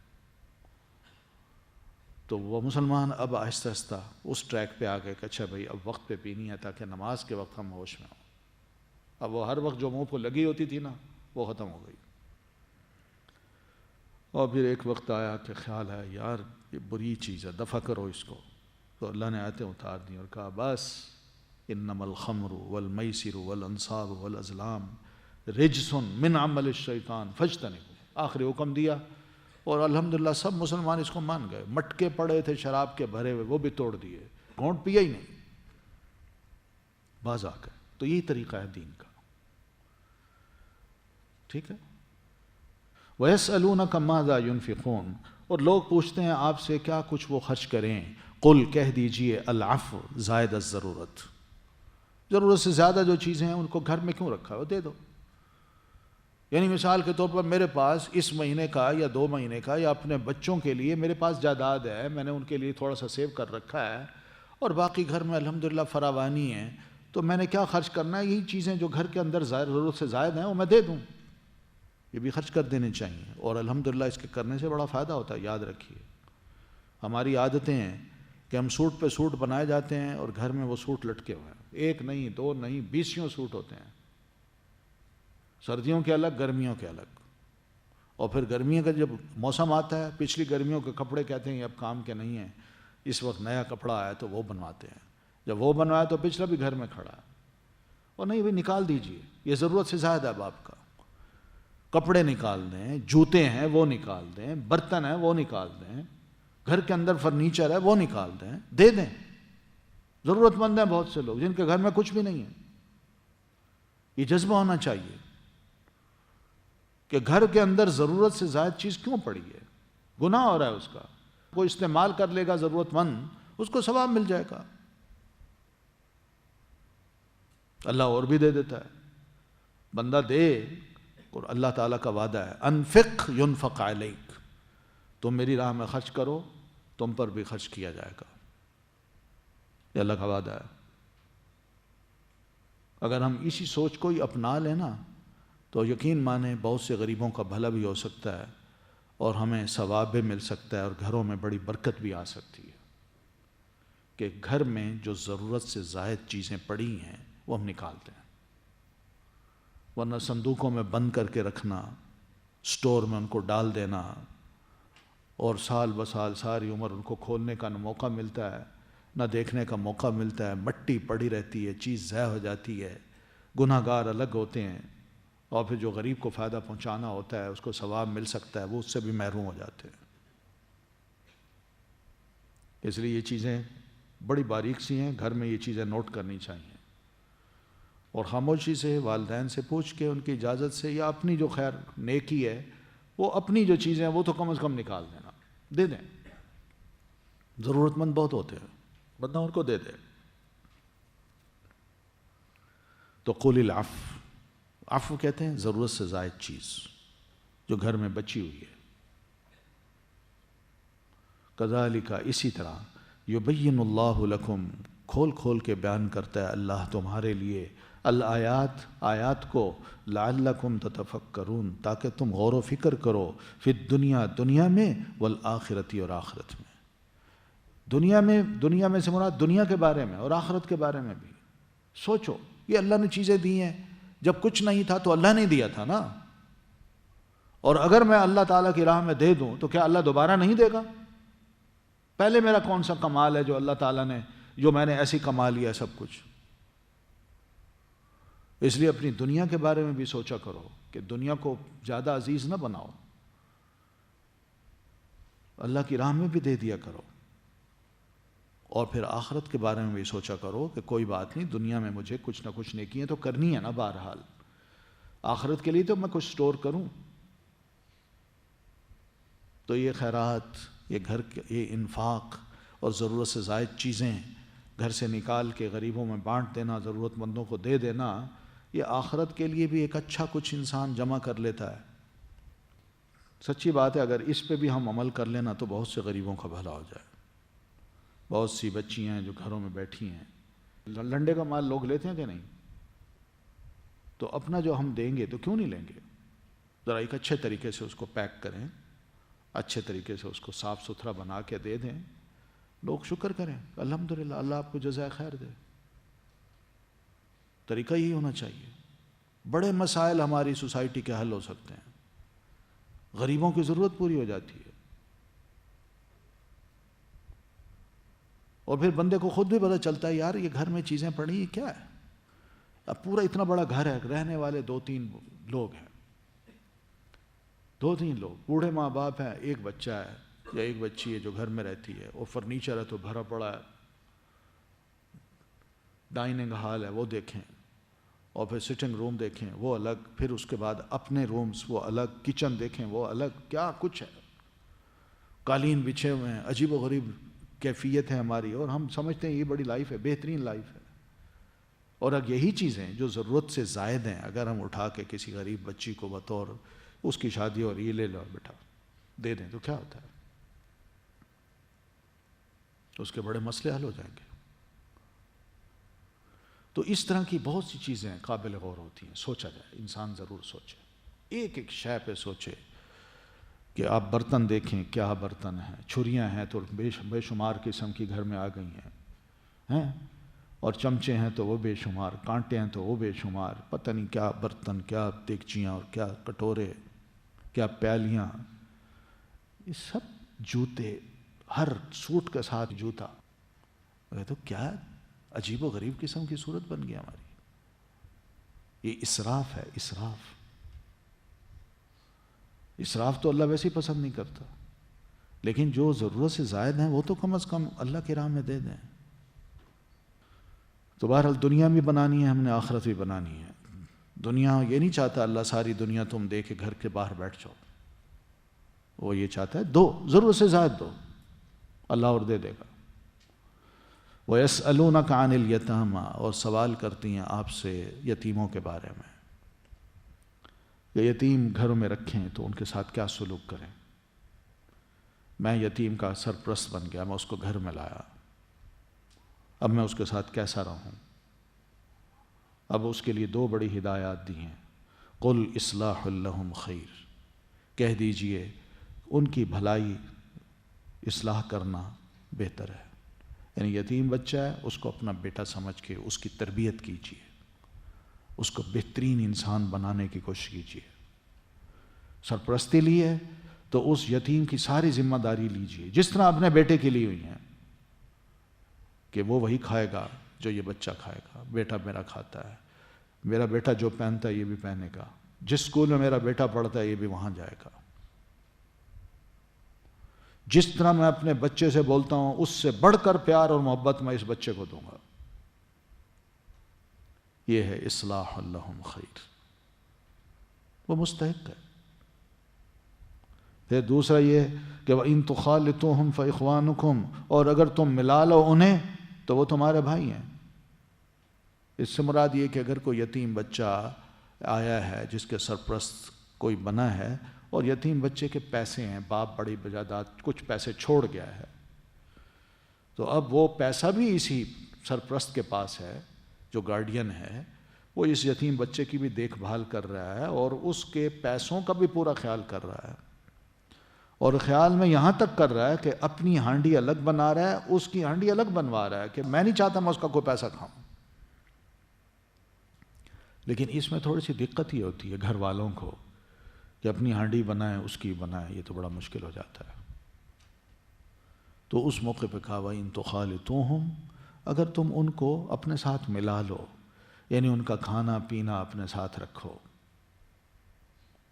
تو کوئی حرج نہیں. لیکن یہ کھانا پینا بس اتنا ہو جو مناسب اس کی پیسے, اس کا حق بنتا ہے اتنے پیسے لیجئے اس کے پیسوں سے.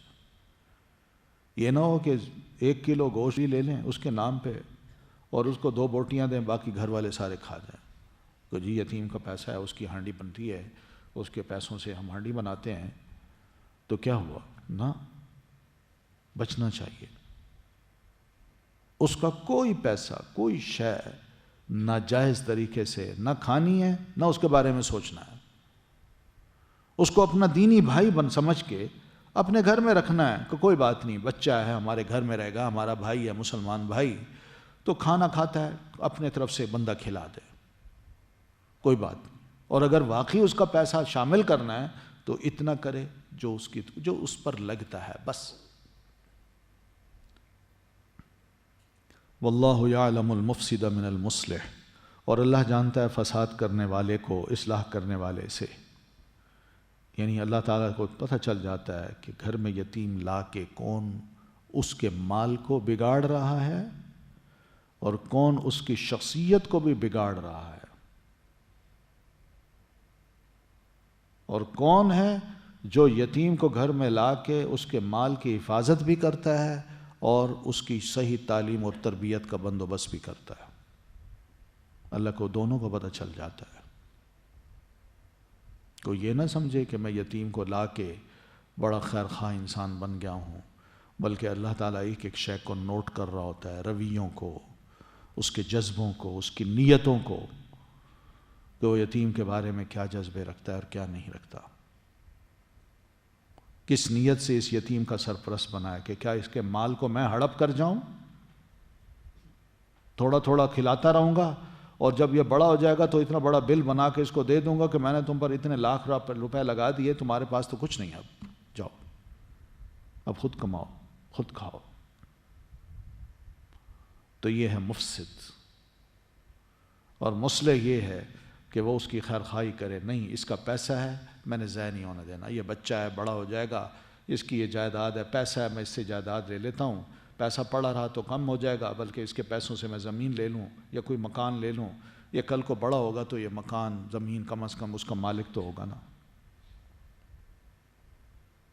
ایک بندہ ہوتا ہے جو سوچتا ہے، اس کی خیر خواہی چاہتا ہے، دوسرا جو اس کی بدخواہی چاہتا ہے.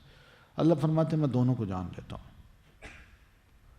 وَلَوْ شَاءَ اللَّهُ لَأَعْنَتَكُمْ، اور اگر چاہتا اللہ البتہ وہ مشکل میں ڈال دیتا تمہیں.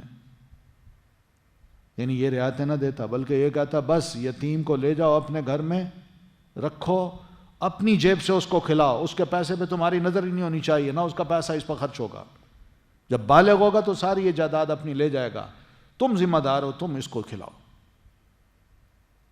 اور اگر اللہ یہ بھی چاہتا تو تمہیں مشکل میں ڈال کے یہ حکم دے دیتا کہ نہیں، یتیم کی ہانڈی الگ پکاؤ، تم اپنی پکاؤ، یتیم کا کمرہ الگ بناؤ، تم اپنا بناؤ،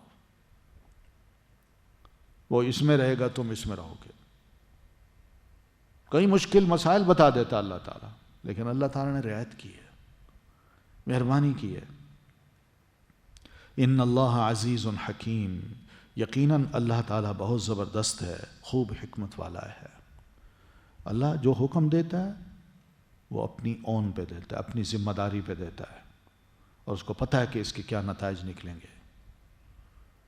اس لیے وہ با اختیار بھی ہے اور اس کے ایک ایک حکم میں بڑی حکمت بھی ہے. اس لیے اس کی باتیں تمہیں ماننی ہے، خلاف ورزی نہیں کرنی.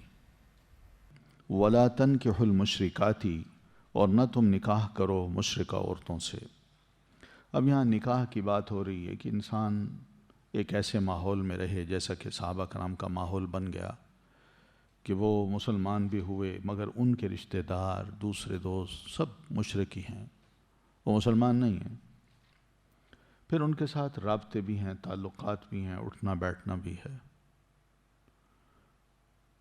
اب یہ رفت جب بڑھی ہے تو نبی صلی اللہ علیہ وسلم نے مسلمانوں کو حکم دیا کہ تم ہجرت کر جاؤ.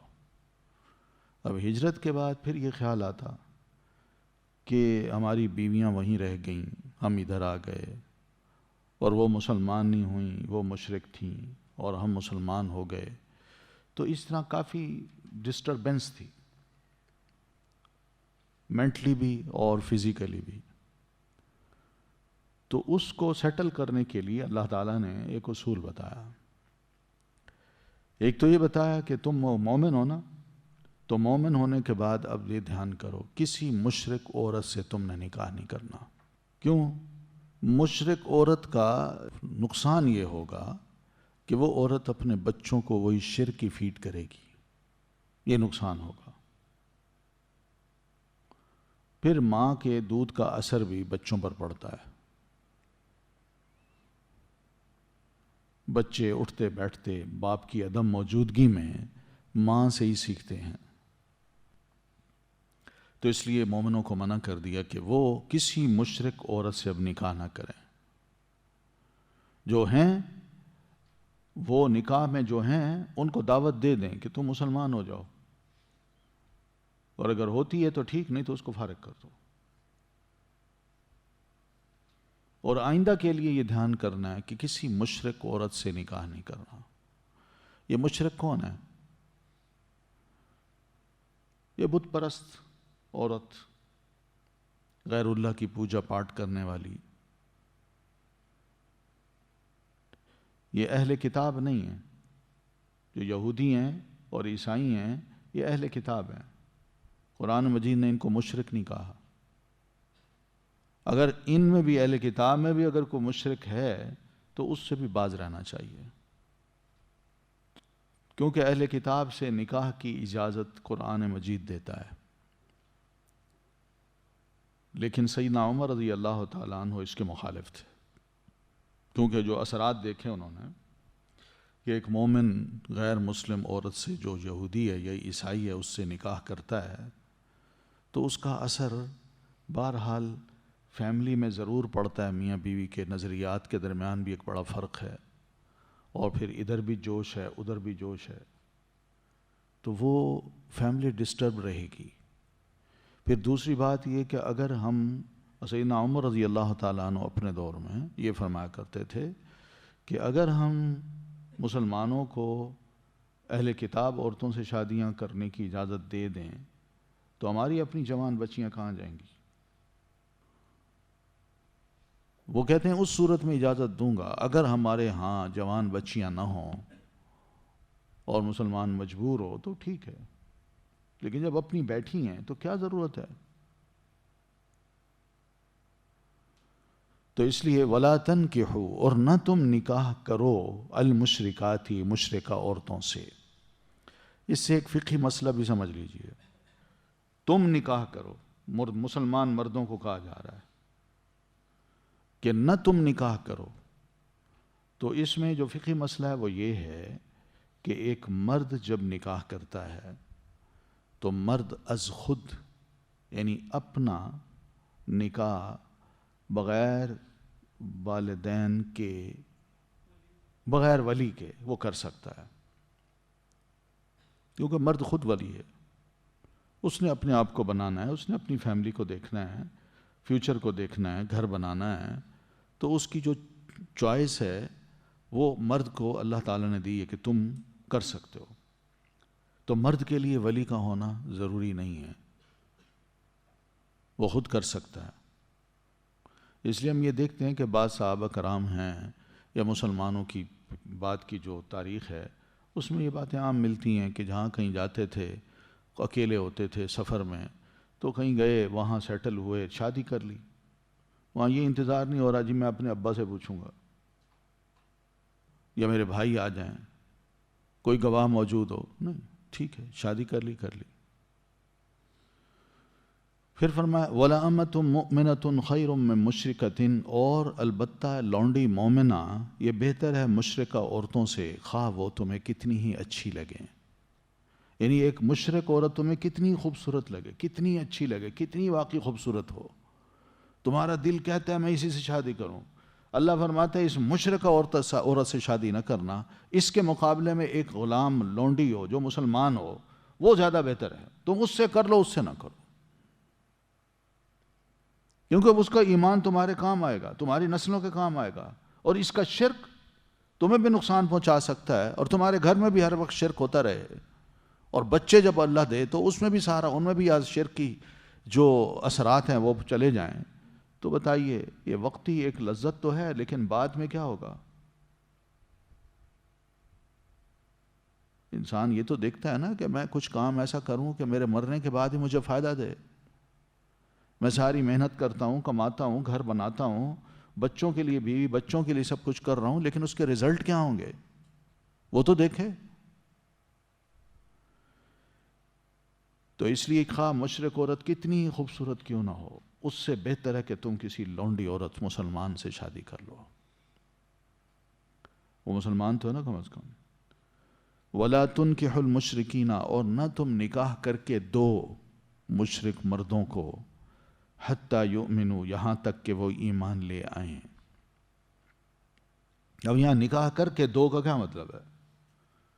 یعنی عورت خود اپنا نکاح نہیں کر سکتی، اس کا ولی ہوگا، وہ نکاح کر کے دے گا. نہ تم نکاح کر کے دو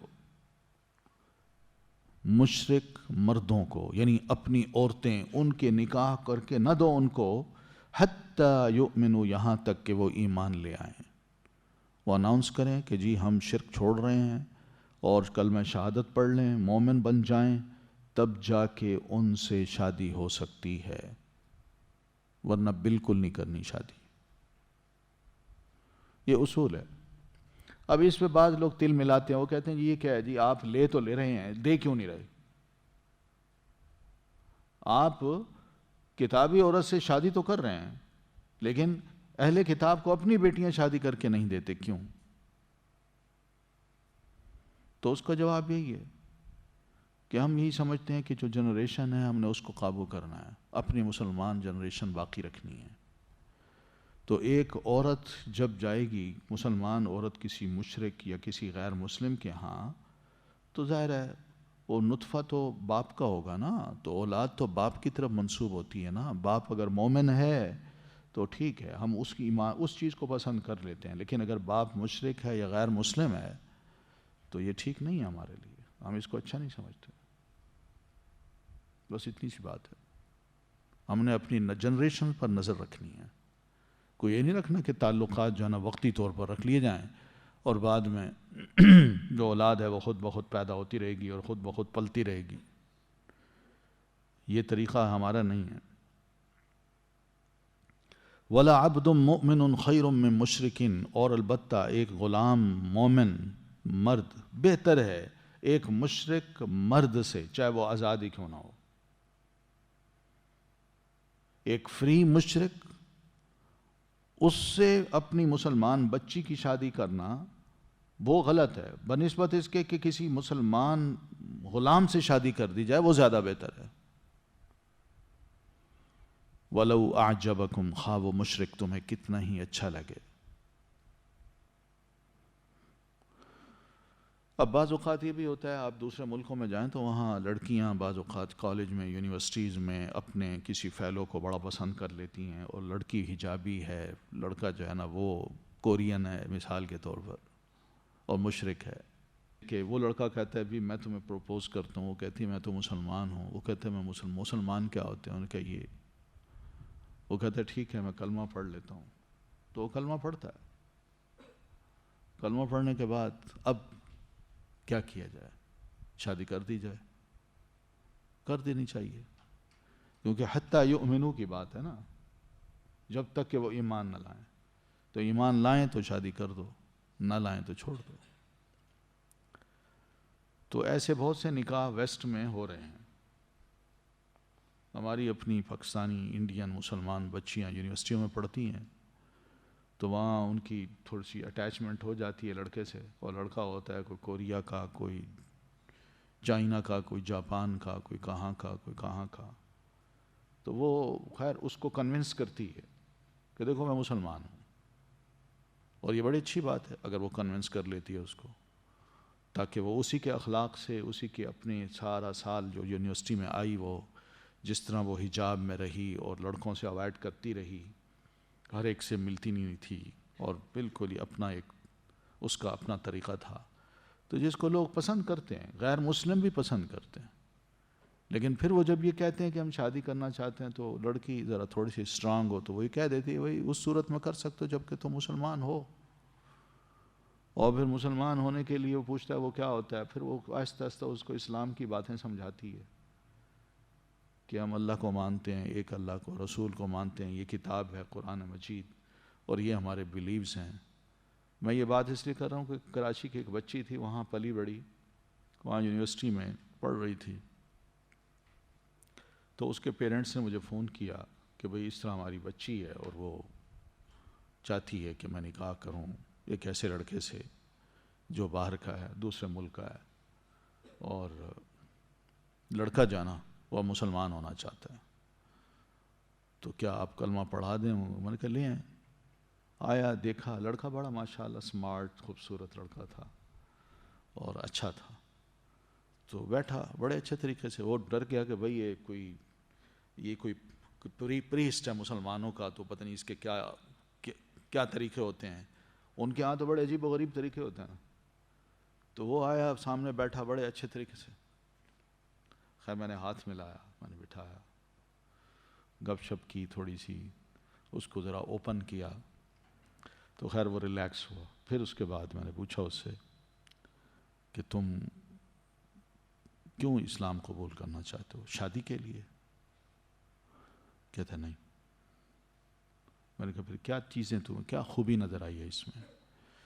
تو اس نے خیر بتایا کہ بھئی یہی اچھی چیزیں تھیں جو میں نے کبھی نہیں سنی تھی اسلام کی، اور یہ مجھے واقعی بہت اچھی لگی ہے کہ یہ ایسا دین ہے جو کسی ریلیجن میں اتنی فلیکسیبلٹی نہیں ہے۔ میں نے کہا یہ تمہیں کس نے سمجھایا؟ کہتا ہے وہی میری جو ہونے والی بیوی ہے اس نے۔ تو خیر بڑی خوشی ہوئی۔ تو کہتا ہے میں آج کل قرآن مجید بھی اسٹڈی کر رہا ہوں، اس کو بھی پڑھتا ہوں، مجھے سمجھ آتی ہے اور موو کرتا ہے مجھے اندر سے۔ اور خیر پھر اس سے میں نے کھل کے باتیں کی، میں نے آئیڈولیٹری کے بارے میں، شرک کے بارے میں، بت پرستی کے بارے میں اس کو سمجھایا، اللہ تعالیٰ کے بارے میں سمجھایا، رسول اللہ کے بارے میں سمجھایا، اور فیملی جو ہے نا، ایک فیملی سسٹم، اس کے بارے میں اس کو سمجھایا۔ تو خیر تو کہنے لگا کہ ٹھیک ہے میں ذرا مزید پڑھ لوں۔ میں نے کہا ضرور پڑھو۔ پھر میں نے اس کو کچھ کتابیں دی، میں نے کہا یہ کتابیں پڑھو۔ خیر لے کے چلا گیا۔ پھر کانٹیکٹ میں رہا، فون کرتا رہا مجھے، کچھ تھوڑا بہت پوچھتا رہا۔ پھر آیا ایک دفعہ، پھر آیا، پھر اس کے ذہن میں کچھ سوالات تھے، وہ بھی پوچھے اس نے۔ تو کہتا ہے ٹھیک ہے تھوڑا سا اور وقت ہے مجھے۔ کچھ پتہ نہیں اس کو شاید کچھ پریشانی یہ ہوگی کہ میں واقعی اگر اسلام قبول کرتا ہوں تو جس طرح یہ کمٹمنٹ مجھ سے لینا چاہتے ہیں تو میری اپنی اسلام قبول کرنے کے بعد میری اپنی فیملی، میرا اپنا ملک، میرا اپنا ماحول، کیا وہ مجھے برداشت کرے گا؟ یہ سب ایسی چیزیں ہیں۔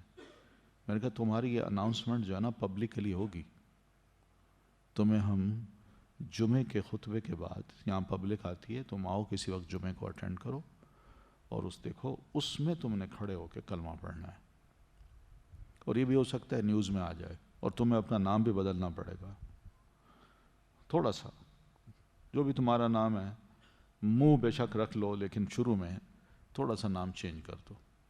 کہتے ہیں نام چینج کرنے میں وہ میں نے کیا ہوا ہے اپنا نام۔ تو خیر تو اس طرح وہ بڑا تھوڑا سا ریلیکٹنٹ تھا، اس معنی میں نہیں کہ میں اسلام قبول کروں نہ کروں، بلکہ فیوچر میں میرے ساتھ کیا بھی ہو سکتا ہے اس بارے میں ذرا تھوڑا سا پریشان تھا۔ تو اس کو میں نے تسلی دلائی، میں نے کہا دیکھو بات سنو، کلمہ پڑھنے کے بعد یہ جتنے بھی مسلمان ہیں نا تم ان کے بھائی بن جاتے ہو، یہ تمہارے بھائی ہیں، اس میں کوئی تمیز نہیں ہے کہ میں پاکستانی ہوں تم کورین ہو، وہ چائنی ہے، یہ انڈین ہے، نہ، ہم ان چیزوں کو نہیں دیکھتے، ہم صرف اس چیز کو دیکھتے ہیں۔ اس لیے جہاں کہیں بھی تم جاؤ گے ایک مسلمان تمہارا ایک بھائی بن کے، جو اچھا ہے وہ تمہارا بھائی بن کے تمہارے ساتھ رہے گا۔ خیر اللہ کا شکر ہے کہ پھر اس نے کلمہ پڑھا اور پھر ان کی شادی ہوئی۔ میں داد دیتا تھا کہ ماشاءاللہ بچی نے بڑی ہمت کی کہ وہاں رہتے ہوئے اپنے آپ کو بھی اس نے محفوظ رکھا اور اپنے اخلاق سے اور اپنے عمل سے دوسرے کو واضح کیا کہ ایک مسلمان عورت کون ہوتی ہے۔ اب بچیاں ہماری جاتی تو ہیں یونیورسٹی میں، لیکن یونیورسٹیوں میں جا کے وہ جس طرح اپنے آپ کو اوپن کرتی ہیں اس سے کوئی اسلام کی شکل تو نظر نہیں آتی دوسروں کو، وہ تو یہی کہتے ہیں کہ جیسے ہم میں ویسی ہے۔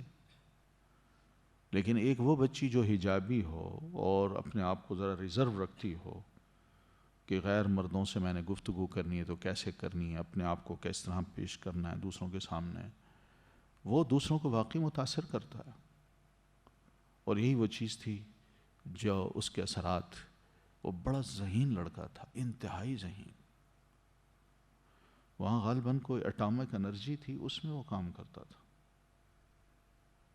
بہت ذہین لڑکا تھا، کورین بڑے ذہین ہوتے ہیں، تو وہ بہت ہی ذہین لڑکا تھا ماشاءاللہ۔ میں نے تو کبھی اس کے فیلڈ میں اس سے کوئی بات نہیں کی. میں نے کہا جو چیز اس کو ضرورت ہے وہ میں جانتا ہوں تو میں سمجھا دوں, ورنہ اس نے مجھ سے کوئی اس طرح کے سوال کیے تو میں تو بالکل زیرو ہوں. تو بہرحال اس طرح میں نے محسوس کیا کہ اس طرح ہلکی پھلکی دعوت و تبلیغ سے غیر مسلم کو بھی مسلمان کیا جا سکتا ہے. تو ولا عبد مؤمن خیر من مشرک ولو اعجبکم. اب اللہ نے وجہ یہ بتائی, میں منع کیوں کر رہا ہوں کہ مسلمان عورت کا نکاح مشرک مرد سے نہ کریں یا مسلمان مرد عورت مشرک سے نکاح نہ کریں. اس کی وجہ یہ ہے کہ اولئک یدعون الی النار, یہ لوگ تمہیں آگ کی طرف بلاتے ہیں. یہ مشرک ہیں. شرک کا ایک ایک عمل جو ہے غیر اللہ کے نام پر نظر و نیازیں, ان کے آگے جھکنا, ان سے ساری امیدیں وابستہ رکھنا, یہ سب ایسی چیزیں ہیں جو یدعون الی النار, دوزخ کی طرف تمہیں بلاتے ہیں. اور اللہ واللہ یدعو الی الجنۃ والمغفرۃ باذنی, اور اللہ ان کے مقابلے میں تمہیں توحید کی دعوت دے رہا ہے, ایمان کی دعوت دے رہا ہے کہ مومن بنو اور مومن عورت سے نکاح کرو, مشرک سے نہ کرو. اس کا فائدہ یہ ہوگا کہ تمہارا گھر جو ہے اس میں ایمان جب چلے گا اور دونوں مومن ہوں گے, اس کے اثرات بچوں پر پڑیں گے, تو یہی تو وہ چیز ہے جو اللہ تعالیٰ تمہیں جنت کی طرف دعوت دے رہا ہے. اور باقی یہ ہے کہ مومن ضروری نہیں کہ فرشتہ بن جاتا ہے, ہلکی پھلکی غلطیاں ہوتی ہیں تو اللہ تمہیں بلاتا ہے کہ تم مومن بھی بنو, غلطیاں کرو تو اللہ سے بخشش بھی مانگو, اللہ معاف بھی کر دے گا. تو دونوں کی دعوت الگ الگ ہے. مشرک کی دعوت آگ کی طرف اور دین کی دعوت اللہ کی طرف, جنت کی طرف, اللہ کی بخشش کی طرف, اور یہ سب اللہ کی اذن سے ہوتا ہے. تو وَيُبَيِّنُ آیَاتِهِ لِلنَّاسِ, وہ کھول کھول کے بیان کرتا ہے اپنی آیات کو لوگوں کے لیے, لَعَلَّهُمْ يَتَذَكَّرُونَ, تاکہ وہ نصیحت پکڑیں. یہ باتیں اللہ تعالیٰ نے فرما تو دی, سمجھا تو دیا, لیکن عقل مند آدمی شروع میں ہی شادی سے پہلے ہی اگر ان باتوں پر عمل کر لے تو اس کو فائدے ہوں گے. لیکن اگر دین کی پرواہ نہ کرے اور جس سے چاہے نکاح کر لے اور پھر اس کے بعد اپنے گھر کو بھی بسائے, اولاد بھی اللہ دے دے, تو نتیجہ کیا نکلتا ہے؟ بندہ بڑھاپے میں ایک ایسی عمر میں آ کے ضرور سوچتا ہے کہ بچے میرے نہیں, ماں کے ہیں, مسلمان ہیں نہیں, بیوی بھی مسلمان نہیں, گھر ختم ہو گیا, وہ کلچر جو ہم نے اپنے بچپن میں دیکھا تھا وہ تو میری فیملی میں نظر ہی نہیں آتا. 18 سال کے بچے ہوتے ہیں وہ گھروں سے نکل جاتے ہیں, لڑکا ہے یا لڑکی ہے وہ آزاد ہیں, اب وہ ماں باپ کے ساتھ نہیں رہتے. ایسا بندہ جو مسلمان ہو کسی ایسی عورت سے شادی کر لے جو غیر مسلم ہو, یا یہودی ہو پکی, یا عیسائی ہو پکی, یا مشرک ہو پکی, تو اس کا نتیجہ یہی نکلتا ہے. بہت سے واقعات ہیں, حقیقتیں ہیں کہ ہمارے یہاں کے بڑے ذہین لوگ گئے وہاں, بڑے اچھے اچھے لوگ یہاں سے گئے پی ایچ ڈی کرنے, جاب کرنے, ڈاکٹرز, انجینئر, سائنٹسٹ, وہاں جا کے انہوں نے ایسی عورتوں سے شادیاں کی, بڑی اچھی تنخواہیں, وقتی طور پر بڑا اچھا منظر لگا کہ ایک یہاں کی مقامی عورت ہے, گوری ہے, اس سے ہم شادی کر لیں. لیکن شادیاں ہو گئیں, وہ بچے بھی ہو گئے, بچے اس کے نہیں رہے, کوئی نہیں رہا, خود بوڑھے ہیں, نہ بچوں کو جانتے ہیں, نہ بچے قریب آتے ہیں, بس اسی انتظار میں کہ باپ فوت ہو تو یہ مکان جو ہے اس کا یا جو پراپرٹی ہے وہ میں اس پہ قبضہ کر لوں. لیکن باپ کی کوئی خدمت, کوئی عزت, کوئی احترام, کوئی دین, کچھ بھی نہیں. اب اس عمر میں وہ پچھتاتے ہیں کہ ہم نے بڑی غلطی کی, ساری محنت کی, بہت کچھ کیا, مگر اولاد کی صورت میں یہ کچھ نکل رہا ہے. تو یہ ہے وہ چیز کہ انسان کو بعد میں نصیحت ملتی ہے. تو اللہ فرماتے ہیں یہ میں پہلے کر رہا ہوں کہ لعلہم یتذکرون, تاکہ وہ نصیحت پکڑیں. ٹھیک ہے, نکاح کی بات آ گئی. دوسرا مطلب ہے کہ ایک مومن عورت سے نکاح کرنا ہے, اور مومن عورت سے نکاح کرنے کے لیے بھی نبی علیہ الصلاۃ والتسلیم نے سمجھایا ہے ہمیں. آپ فرماتے ہیں کہ عورت سے نکاح کی خواہش جو بندے میں پیدا ہوتی ہے نا, مسلمان میں, اس کی 4 وجوہات ہوتی ہیں. چاروں میں کوئی ایک شاید وجہ ہوگی جس کی وجہ سے وہ کہتے ہیں میں نے اس سے نکاح کرنا ہے، یا تو وہ بڑی خوبصورت ہے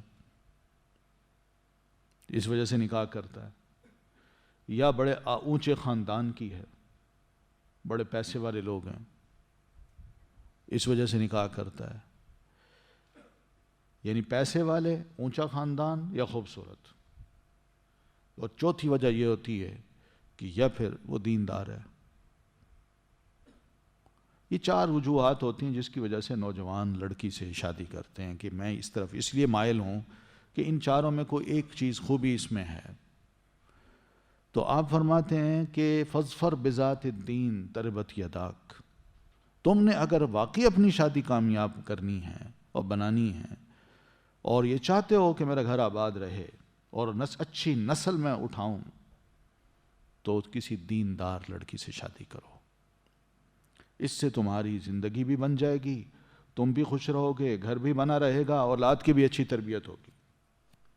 یہ نبی علیہ الصلوۃ والتسلیم نے فرمایا، اور آپ کی بات بالکل صحیح ہے۔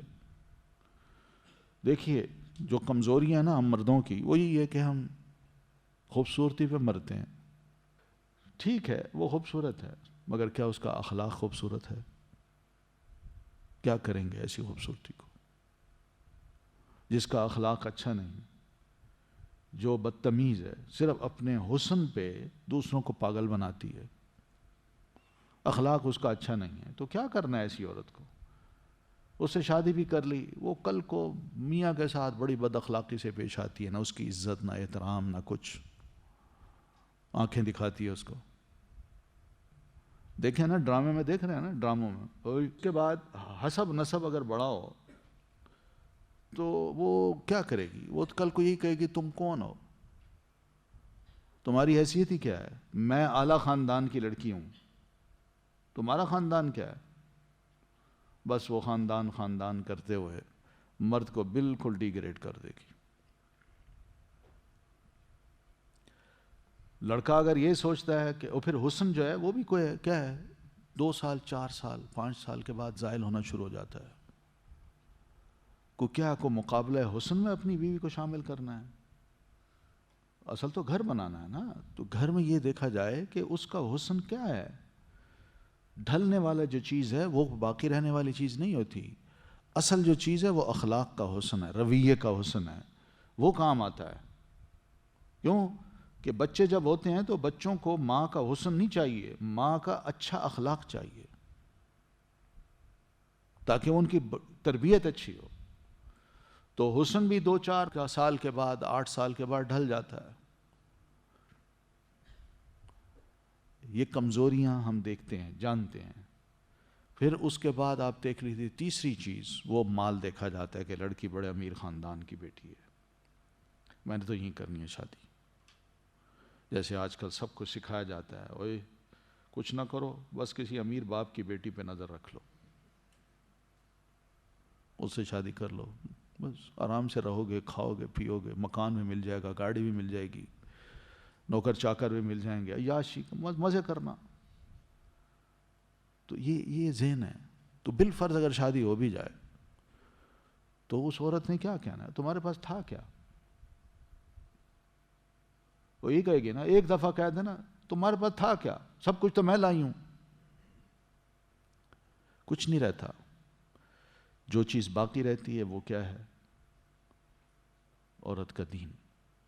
ایک دیندار عورت خوبصورت بھی ہوگی، مالدار بھی ہوگی، اچھے حسب نسب کی ہوگی، تو وہ ان چیزوں کو ایک طرف کر کے صرف دین کو سامنے رکھے گی کہ یہ میرا خاوند ہے، ٹھیک ہے غریب ہے، سیدھا سادہ ہے، کوئی اچھے حسب نسب کا نہیں، لیکن میرا خاوند ہے، میرا فرض بنتا ہے کہ میں اس کی عزت کروں، اس کا احترام کروں، اس کا میں خیال کروں، اسے خوش رکھوں۔